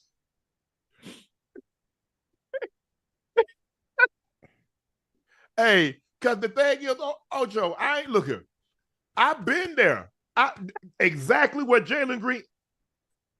Man, Ocho, Shannon, yeah, I'm pregnant. Damn. All right. Shannon, I'm pregnant. Damn. All right. Hey, that was a good one. I might not see you tomorrow. Shannon. Oh, God. Somebody lying. Ain't no way Ocho, I'm thinking, ain't no way I got this kind of look. Right. Oh, shit. Hey, boy, you got me crying with that one, boy. God damn. Man, please. Hey, bro. Hey, all I know is whatever the case is, he been balling. Man, he dropped 42, came back with a 41. He done body bag somebody, raining threes. Hey, boy, he cutting up on that field, boy. I mean, I'm talking about the field. He cutting up on that court. Yeah. He cutting up on that court. He cutting up on the court. He playing the field. Yep. But like you say, Ocho, when you young, hey, you know what? I ain't moving to Houston. I was thinking about moving to Houston. I ain't going. You change your mind? I changed my mind. But actually, you know what? Listen, you in a different place in life. You know, you're a lot more mature. Your decision making is a lot sharper. You see, that was a bar right there. Sharper. Yeah. Sharp. I'm still a man. You'll be fine. You'll be fine. I ain't no, Ocho. It's like a drunk. Why would I move? Why would I move next to a bar? Well, I've been sober. I've been sober for all these years. Because here's the thing: when you're an addict, Ocho, guess what? Every day I gotta drive by 5 bars, 6 liquor stores, every single day for the rest of my life. But you got discipline. That's something that's it's different. You done lived it. You done lived it already. So you can move to Houston because I'm still living. Huh? I'm still living. Yo. Oh yeah. Oh yeah. Oh yeah. You ain't living. Hey, listen, you alive, but you ain't living. I'm gonna give you that. You alive, but you ain't living. Now there's a difference now. Now you might be living in terms of what you may think living is, but you ain't really out there yet. Ocho, think about it now. I mean, this might give you a little indication. Not one announced that she had just had a baby. Right. So that tells me that she has the potential to be messy. Because she could have kept this quiet, let Jaylen Green do what he gonna do. Right. Take care of you. So we got this other one. Say her due date at the same time. It's Drea. That's messy. Right. So that's the potential. Right. So you already know what time it is. I told you their true colors gonna come out. What you mean? Their true colors. I mean, shit. You already knew what time it was anyway. You understand? Well, maybe you didn't understand, or maybe you thought maybe they really like me for me. Come on now. You got to understand. You got to see the vision. In order to understand, you got to think like them. It ain't you. It's what you could do. Well, they thinking long term. They thinking long term. Let me ask you a question, Ocho. Why they think you got to understand? Okay, why do you like them? Or you wanted to be a one-sided? You wanted to be a one-sided transaction? Oh no, sir, never that. Well, it's 18 years, nigga. Oh, my bad. Sorry, my bad. I'm sorry. But yeah, I mean, it is he gonna be fine. He gonna be all right. He gonna be all right. Listen, he's not the first and he won't be the last. Not the first and won't be the last. No. I mean, them young boys, they balling down there. I mean, I just need what you call them, man. Look, bro. Look, you're 21. He probably like 20. How old Jaylen Green? 22? 22. That's it? 22. Mm-hmm. He gonna be all right. He just turned 22. Yeah, he gonna be all right.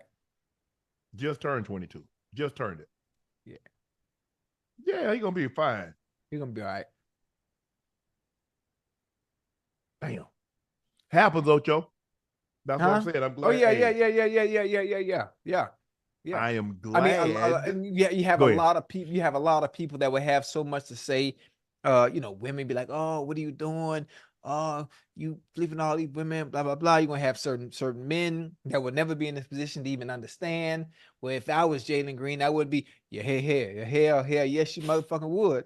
You don't know. I mean, you don't know. Like I said, I've been got out of that situation. Oh, I wouldn't do unless you're in that situation.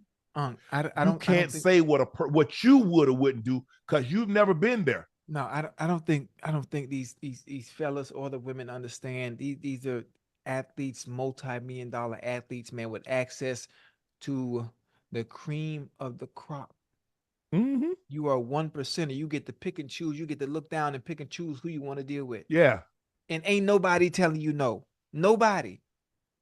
They not. Mm-mm. Hell, I mean, you could change anybody's motherfucking life with a little check. How much you need? 30, 50,000, 100,000? Ain't nobody, everybody ain't making that. No. They ain't nobody turning them niggas. God, what is wrong with me? Ain't nobody turning those dudes down. No. Just life. It's always been that way, and it will continue to be that way. Keep working hard, bro. You about to be a father? You already won. You're about to be a father. If these reports are true, you're about to be a father 3 times over. Be a father, but on that court, keep balling. It's got to be here. And that's what it's been so far. So he good. Okay, Ocho.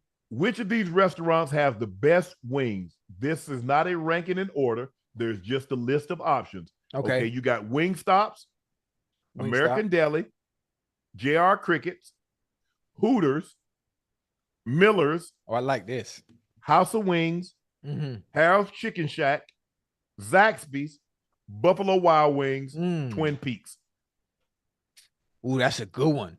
Listen, Wingstop has a variety of different types. They got 100 flavors. 100 flavors. So just because they have such a different array of things you can choose from, I'm just going to put Wingstop first because of that. So that's like a one-stop shop where you can go somewhere and get any goddamn thing you want. Now, any flavor of wings. Any flavor of wing. I'm sorry. Any flavor of wing you want. Now, number 2 for me. Now, there's some places on here I never even heard of and never been to. I never heard of GR Crickets. I don't know what the hell American Deli is. I know what Hooters is. Miller's, the only Miller's I know is Ale House. I'm not sure that's the same same Miller's I'm talking about. House of Wings, I never heard of that as well. Zaxby's, I've heard of Zaxby's, but I never had wings there.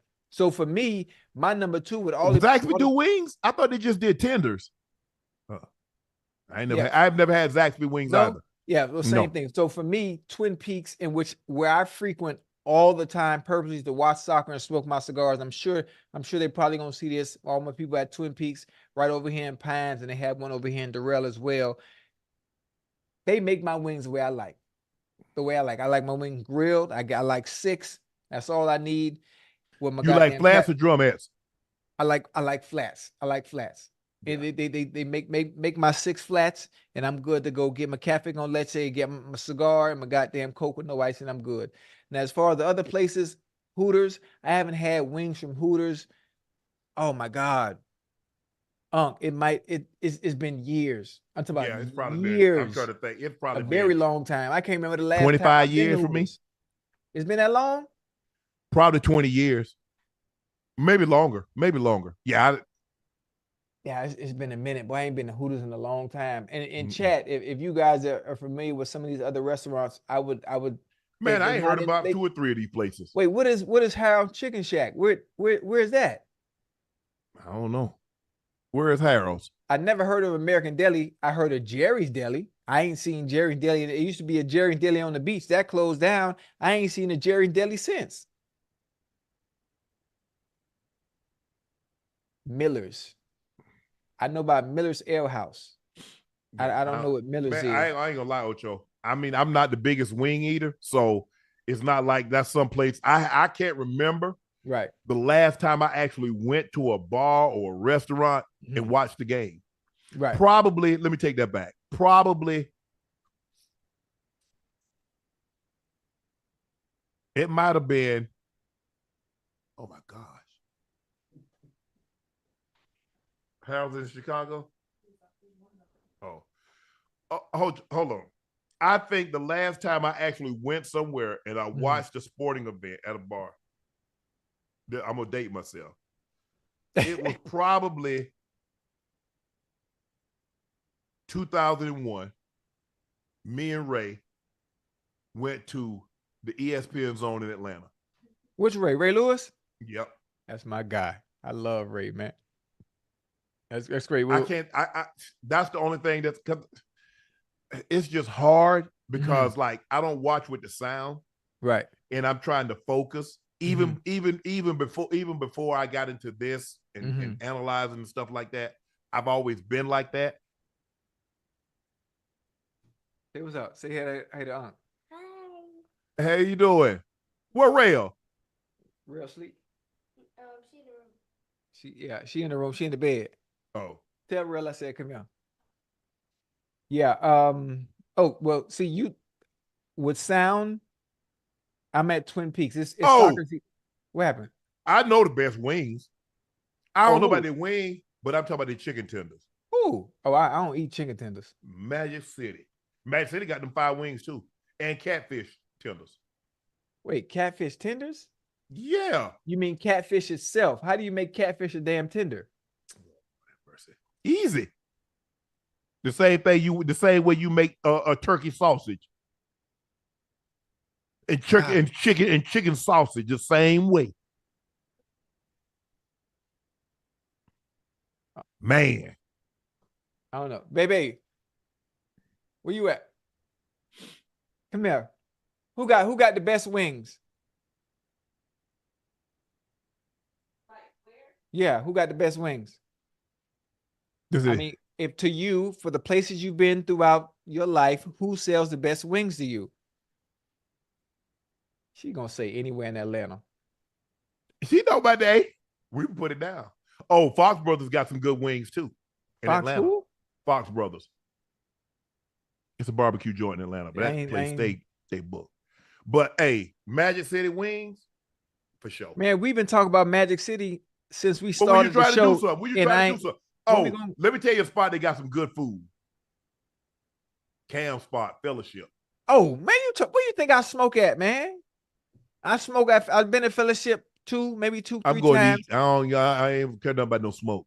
I'm going to eat. Yeah, Fellowship nice, man. Fellowship nice. Yeah. You know when they got the live music in there too? Mm-hmm. Oh, but boy, yeah, Cam. I think Cam and we're gonna do something together. We're gonna do something with Laporte. We're gonna have an event with some of Laportier. Where spot. In Atlanta? Yeah. Oh shit, I'm coming, boy. Let me know now. I'm gonna come. Yeah. I'm coming. Oh yeah. But Magic City got. Okay, now we've been talking about Magic City for a long time. Well, you trying to do something. I'm trying to do something for 2 something. Hey, let me know what you try to do now. We can make it work now. I'll put the call in the match. Yeah, put the call in. Put the call in. Let me know. You know, Spirit gets you to Atlanta for $18. No, ain't gonna get me nowhere. Baby. I have his son Juju to hook it up. Yeah, tell Juju to holler at me, man. Hit my line now. Wings. What else they got for me in Magic City? Whatever you like. You sound like the lady from Coming to America. No, they're not. The food good. Oh, you talking about the food? Yeah, the food. Oh, they got them. They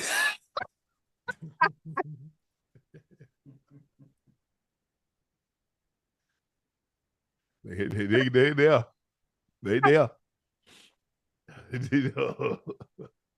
Ooh, they there. I. Hey, boy, the way you stopped and looked up and Man. You know, I'm trying to be on my best behavior. oh man. Oh, that was funny. Okay, that was funny. Balenciaga bracelet looks exactly like a roll of tape. Ocho, you copying this? Come on now. We got. I have a question. That ain't nothing but shipping tape. That's what it is. Listen, that ain't number shipping tape that costs $8. That ain't number $8 shipping tape. Now listen, high fashion has been doing this for a very long time. They got potato chips. They got potato chip bags that they sell. They have shoes that now are they look worn, they look dirty. Yeah. All they're doing is recycling some of the things that we've been doing all our life and had to wear and struggle with, and now it's considered high fashion. Yeah. It's Ocho, to go back what you was talking about, you threw me off because then you went away from wings and you started talking about thighs. So you know you had me shook for a little bit. Right, I thought we was talking about wings, and you say what else they got. Then my brain didn't pick it up quick. You was talking about thighs. Right. Yeah. There you go. Man. There you go. I like the way you clean that up. Yeah. Nice. I thought you look. Yeah. Ocho, how much you think that packet tape costs? Let me see if it's Balenciaga tape. I probably around 800. 4,400. 4,400 what? For a roll of tape that I can get for $8 from Staples? Guess what? I'm gonna go right down to the FedEx. Buy me some of that packing tape and put it on my wrist. Yeah, I mean, listen, stuff like that when it comes to Balenciaga and some of those Dior and some of those, I'm talking about super high-end fashion. I always was curious about the people that actually purchase these type of pieces. Hey, Magic, can we do a nightcap from Magic City? Hey, can we do that? But how people gonna hear us because of the noise? That's all right. We get a little private rule. Hey, you know what I'm saying? We do a little tipping. All we doing right now is tipping and sipping. 5 for the bottom and 5 for the top is all to get those draws to fall. Come on down here and see your boy, your favorite Unc, Shannon Sharpe, Ochocinco. Y'all know the time. One time. Hey, can we do the show and have people? Huh? Can we do the show and have people dancing in the background, or you can't do that? Or is that illegal? I mean, it's Magic's place. Magic can have whatever he want to. But I'm just thinking what it can do for the show, because it would be a different type of show, something that's no one has ever done before. Yeah, like we have a series. We starting out after dark, so the whole show is after dark. Oh man, listen, what we make. We have a conversation with Caramel, Mercedes. Oh yeah, you know. We're making killing. That could be a different type of show. You know, Nightcap after dark, Magic City version. Yeah. Ooh, I like that. Come on down here and see y'all. Hey, watch them scrub the ground. Hit that beat one time. Boom, bam. Oh, y'all know what it is, but all the way live from ATL, Georgia. It's your favorite, Y'all know who it is coming at you. We all the way live down here in Magic City. The wings, the thighs are on point. Oh, one more time, y'all. $10 for the top, $10 for the bottom is all it takes to get those draws to fall. Come on down here and get down with your boy. Well, you got a little experience on that mic, huh? You know, now with this Ocho. Oh, one time for your boy. Hey, I was watching a Freaknik last night, and it took me back. Ocho, it took me back. Hold on, was you on there? Nope, they didn't see your boy. They need to y'all need to come on down there. I'm ready for that. Come on down there. Come on down here and join us. It's your favorite Unc, Shannon Sharpe, Ochocinco. Y'all know who it is. Liberty City's own. We got the best women in town at Magic City. I like it. Y'all ready for us? Yeah, we got to make that happen. I know somebody in Atlanta. Somebody tell Magic and Juju to hit us so we can make it happen. Hey, tell them. Hell, I can pick up the phone and call them. Oh, my bad. Well, they getting some good promo now. We need that. Oh yeah. It's time for our last. I can't believe this, man. What happened? Them kids wide awake. You don't hear that? Oh, hell. I'm finna be up all night. Dang. Oh, my bad. Ocho, it's time for our last segment of the night. It is called Q&A. Q&A. Don't be scared. Ask what you want to.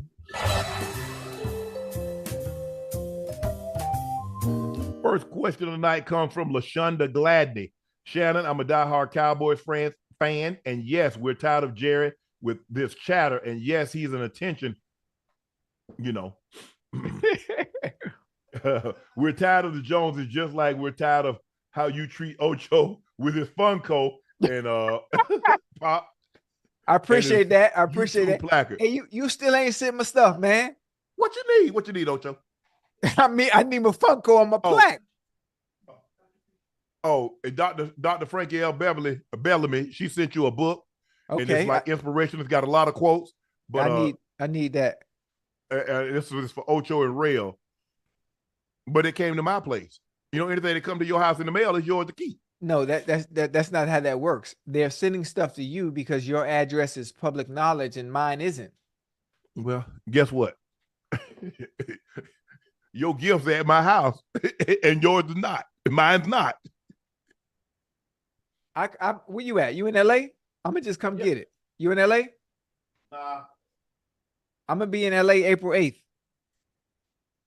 Yeah, I need that because I know it got my name on there. Nope. Baby.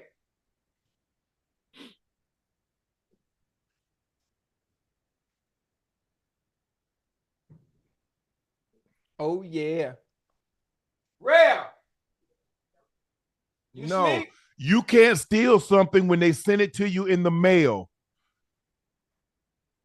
Oh, are they trying to say you stole it? Yeah, they're talking about that's stealing. Honestly, technically, it is stealing if they send it to you and you know it doesn't belong to you and you don't want to give it to the person it's supposed to be for. That is considered stealing, Unc. I know my rights. That's amendment 4.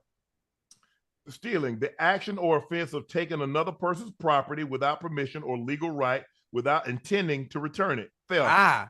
So you're not intending to return it. See? They sent it to my address. By accident. Okay, well, I'm accidentally keeping it. I ain't keeping it on purpose. So I don't know what you want me to tell you.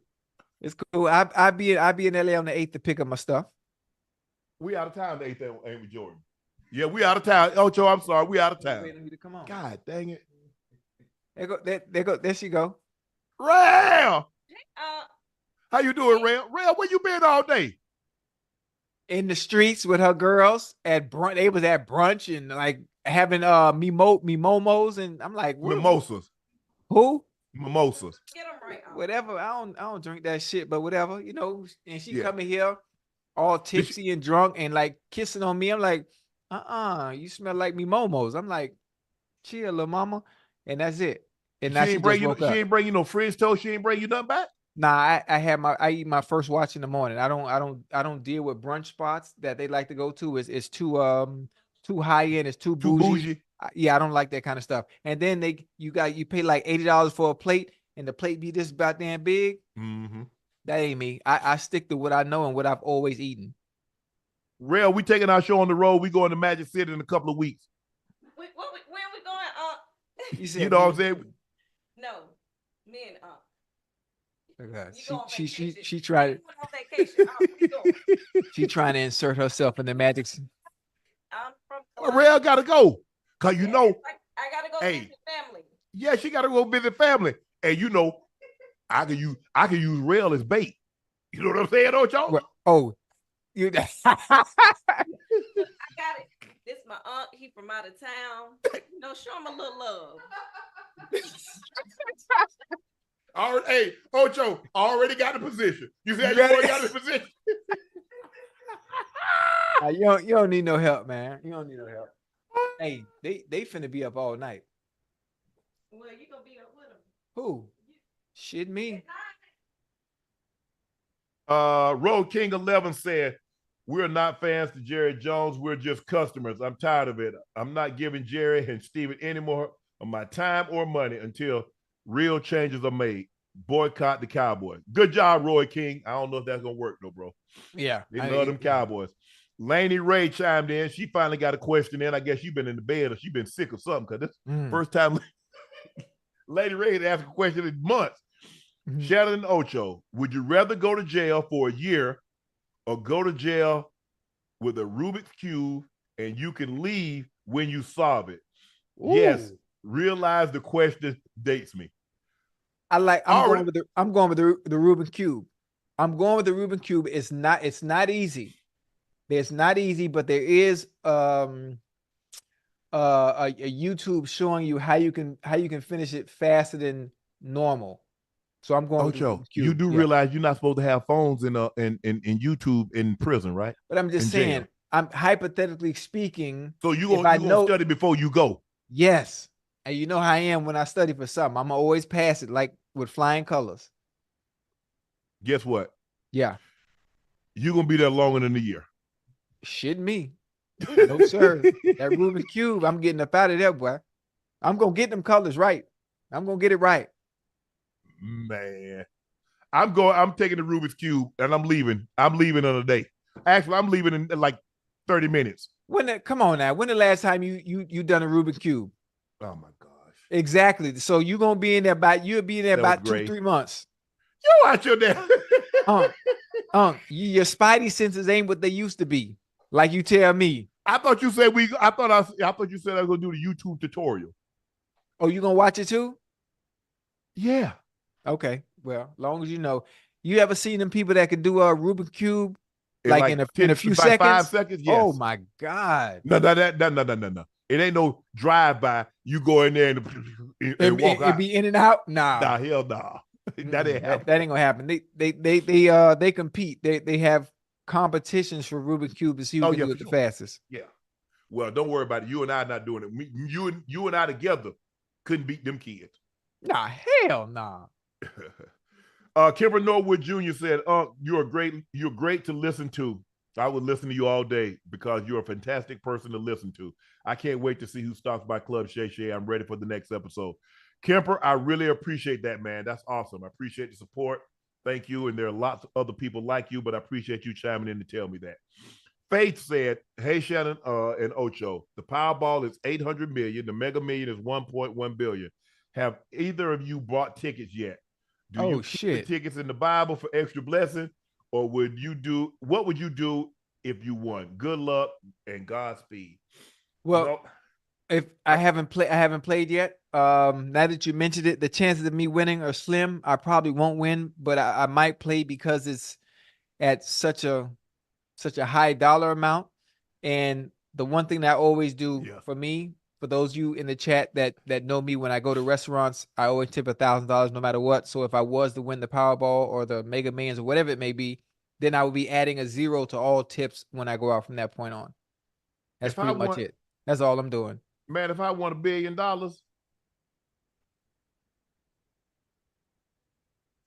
Savannah State moving to the top of the food chain in black colleges. That's for damn sure. What else I want to do? Something in the community. Something in my community that's going to benefit. So I'll probably end up, if I won $1.1 billion, by the time Uncle Sam get his cut, I'm probably going to walk away with like $400 million, $450 million. Mm-hmm. FAMU gonna look like University of FAMU would probably look like, I'm trying to think. Savannah State getting $100 million. 100? Yeah. Man, what the hell I'm gonna do without? Man, please. I wanted it to be for some good. all that money and just to have it and give it to my family. No. My family will be taken care of. And then I'm gonna do something. What financial literacy, stem cell, some program that's gonna aid the black community. So I'll probably end up keeping out of 450, I'll keep 200. Right. So I know I'm thinking, it's a good one. Obviously, I'm tipping, I'm adding an extra 0 on all my tips. Those I have kids from, y'all good, get everybody new house, new car, probably slide everybody by $5 million a piece. Oh, that's crazy. I'm trying to think what else. FAMU, give a change the whole school, the band, football team uniforms, add on. I'm trying to think what else. About 500,000 in Magic. You Hey, you better than me, but I ain't throwing no money in I can't do that. I throwing it. Yeah, I'll watch you throw it, but I can't throw it. Throwing it. I hand it to him. I can't throw it because I don't like to see women having to pick, like to reach down and pick up money. That's what I'm looking for. I'm gonna throw right there. Look, I'm gonna pick that up right there. Yeah, I don't like that. It's that doesn't sit. That full band right there. Yeah, I don't see. I'd rather just hand him the block of the money. Here you go. You don't really have to do nothing for this. You trying to enjoy my fun, huh? You trying to steal my thunder? Nah, that's just me. I don't want to see him. I don't know. Just seeing him bend over to pick up money and put it in the bag. What you think I'm in there for? Yeah, I know. My bad. I'm bend not over, one, show I the world. I don't frequent the strip club, so it's not a really part of my repertoire and what I like to see. Even though I'm from Miami, but I want to live. I want to know what it's like to make it rain. I mean, well, I'm talking about that Noah's Ark. I'm talking about that Noah's Ark rain. I ain't talking about that regular rain. I ain't talking about those little pop-up store like they have in Florida. I ain't talking about the little pop-up shower. Right. I'm talking about that Noah's Ark rain. Oh, so you trying to act like BMF when they was in Magic City back in the day when I seen the pictures and the videos of them. Yeah, where the money was up to your knees in the club. That's what you trying to. Yeah. Oh shit. That's a different ball game. I heard the stories. Janet Ortiz, hi, Unc and Ocho, love you guys. Can you wish my baby Jaylen happy anniversary? It's our 7th one. Jaylen, happy anniversary. Happy 7th anniversary. Janet wanted to shout you out, say how proud she is of you and how lucky she is to have you in her life. So happy 7th anniversary to you guys, Jaylen, and Janet. Many more to come, guys. Happy 7th, Jay. D Jack said, Unc and Ocho, where are your go-to pick lines with you want to pursue a woman? Man, look here. I ain't got no line. I don't. You like me, I like you. Come on. That's a good question. A line. I ain't used no line in a long time. Boy, it's been a long time, man. I mean, if you think about it, Ocho, I mean, anything that you say can be considered a line. Yeah, you're right. Because I promise you, you told somebody else. You said that exact whatever you said to a woman. You told somebody else it before. That. Yeah. Anytime you fill out a resume, don't you fill them out? You fill them out all the same, don't you? Yeah. Shit. A line. Shit. Sometimes you ain't got to use a line. Shit. Your face is enough. Yeah. Exactly. Louisiana born and raised asks, is Sterling invited to Magic City? Hell no. Stay his old ass home. He ain't coming with me. He invited, just not on the night I'm there. Spoiling all my fun. Hey, that's Dwayne Hines said, Ocho, what are your top 3 Unkisms? What are your top 3 Ochoisms? Also, do you think the NFL will ever bring back NFL Europe? To answer your last question first, if they think they can turn a profit. Absolutely.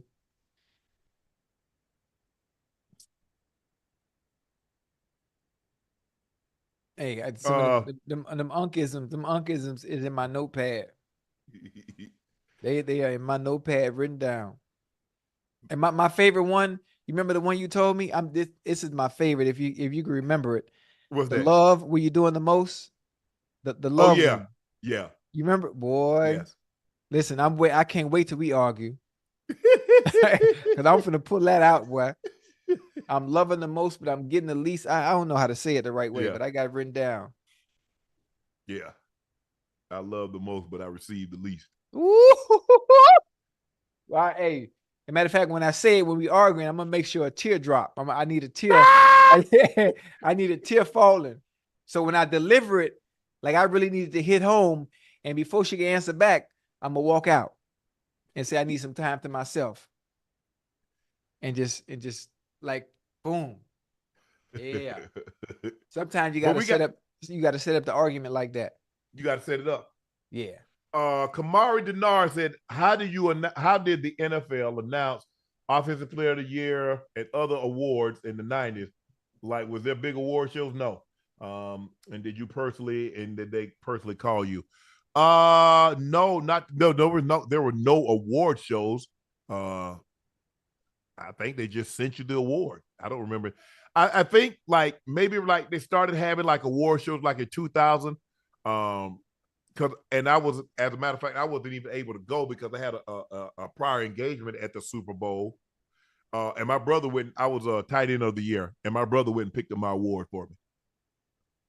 So, but no, there was no. I mean, there was none of that in the 90s. Now, not to my knowledge. Now, I didn't win no awards, but I don't remember. I think they just sent you the award. Greg Martinez, can you give a birthday shout out to my daughter Lily? She's a diehard Broncos fan, and her 11th birthday is on Wednesday. Happy early birthday, Lily. Your father, Greg, wanted us to give you a happy birthday shout out, even though your birthday is on Wednesday. So we giving you an early birthday shout out. Happy 11th birthday, and many, many more to come. Happy birthday. Glow the Straw. What's up? Thanks for winning my dad some fantasy bread. Ocho, what do you remember about Stokely's 86-yard game-winning play? My first NFL game I watched. Hey, isn't that where the ball tipped up when we was playing Denver? Yep. Yeah, I remember that. That's been so goddamn long. That was the first game of the season, wasn't it? That was week 1, if I'm not mistaken. It might have been. Yeah, I think that was week 1, man. Honestly, bro, I can't remember.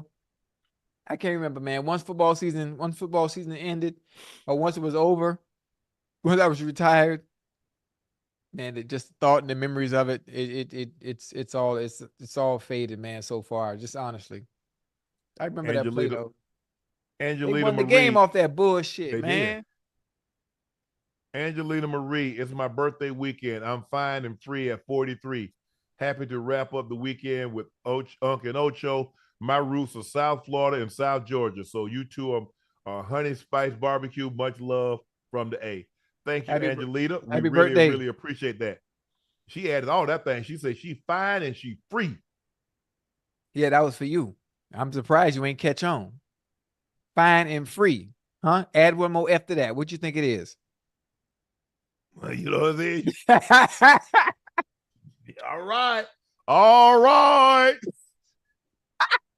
All right. You're a trip. Don Patterson Energy say, hey, Unc Ocho, I'm curious, how often do NFL players practice during the season? Thanks in advance. I don't know. Honestly, I couldn't tell you now. That CBA got it tight, boy. Yeah, we practice Wednesday, Thursday, Friday. Friday was a half a day, and then you had walkthrough Saturday morning. But I couldn't tell you how they practice now. I really couldn't. Yeah, it's a little different now. Jay asks, what do NFL players during time of the year? Rest, spend time with family, do trainers suggest certain players lose weight, gain weight? Please get Prime back on Nightcap for 2.0. Thanks. I mean, they're probably started back training now. I mean, here it is. Oh, yeah. Yeah, they've been training. What month we in? It's March. Yeah. About to hit April, yeah. Yeah, working their way back their way back into it. Yeah. Gradually. Gradually, yes. Because when is the draft? In April 8th, right? April 13th? April 8th. Wait. April 25th? I don't even know. April 25th. Or is it end of the month?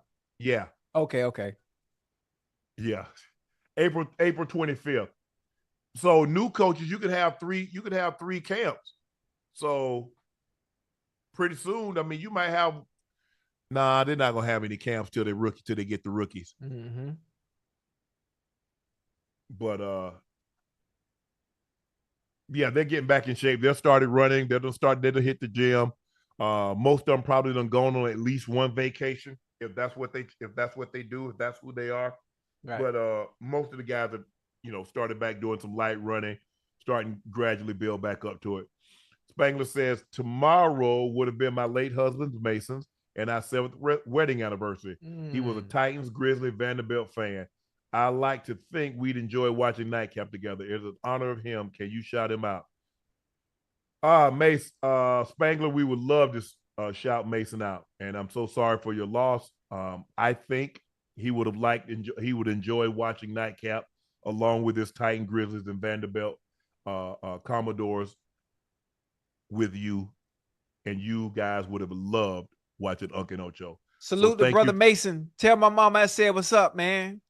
So thank you. Thank you very much for watching us, and we really appreciate the support. Ryan Sibbles, got my Laporte here. Adding water really does make a difference. Question: which past athlete do you wish you've seen in person? P.S. Don't hold the pop hostage. Yeah, Ocho can't get this. I told him for a nominal fee, I'll let it go. Can I get you one? Say the word. Yes, you actually can get me one. Now, have me right. You'll need to get the part. To make it official, you've got to have a part. Which past athlete I wish I could have saw?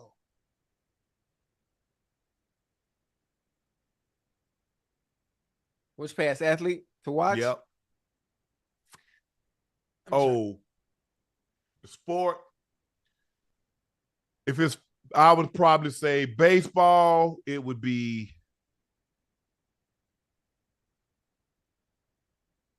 Hank Aaron, Babe Ruth. Football, Jim Brown.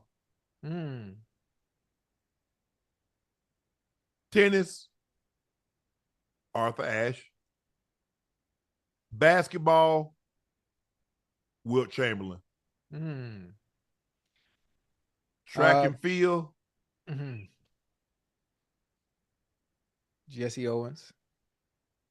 Oh yeah, Jesse Owens and Jim Thorpe. See, who you got? Past athlete I would have loved to see. I would like to see Babe Ruth. I want to see what all the hype is about. I would have loved to see what all the hype was about with Babe Ruth. I wish I would have loved to see, if it was boxing, I would love to see Muhammad Ali. Obviously, golf. I would love to see Arnold Palmer. Even though I don't watch golf like that, I would love to see what obviously the hype was about and how good he was back then.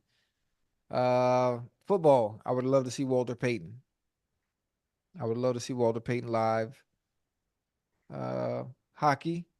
I think obviously Wayne Gretzky is not that far removed, far removed from playing, but obviously I wasn't paying attention when he was playing to understand his greatness that is still to this day holds a lot of weight.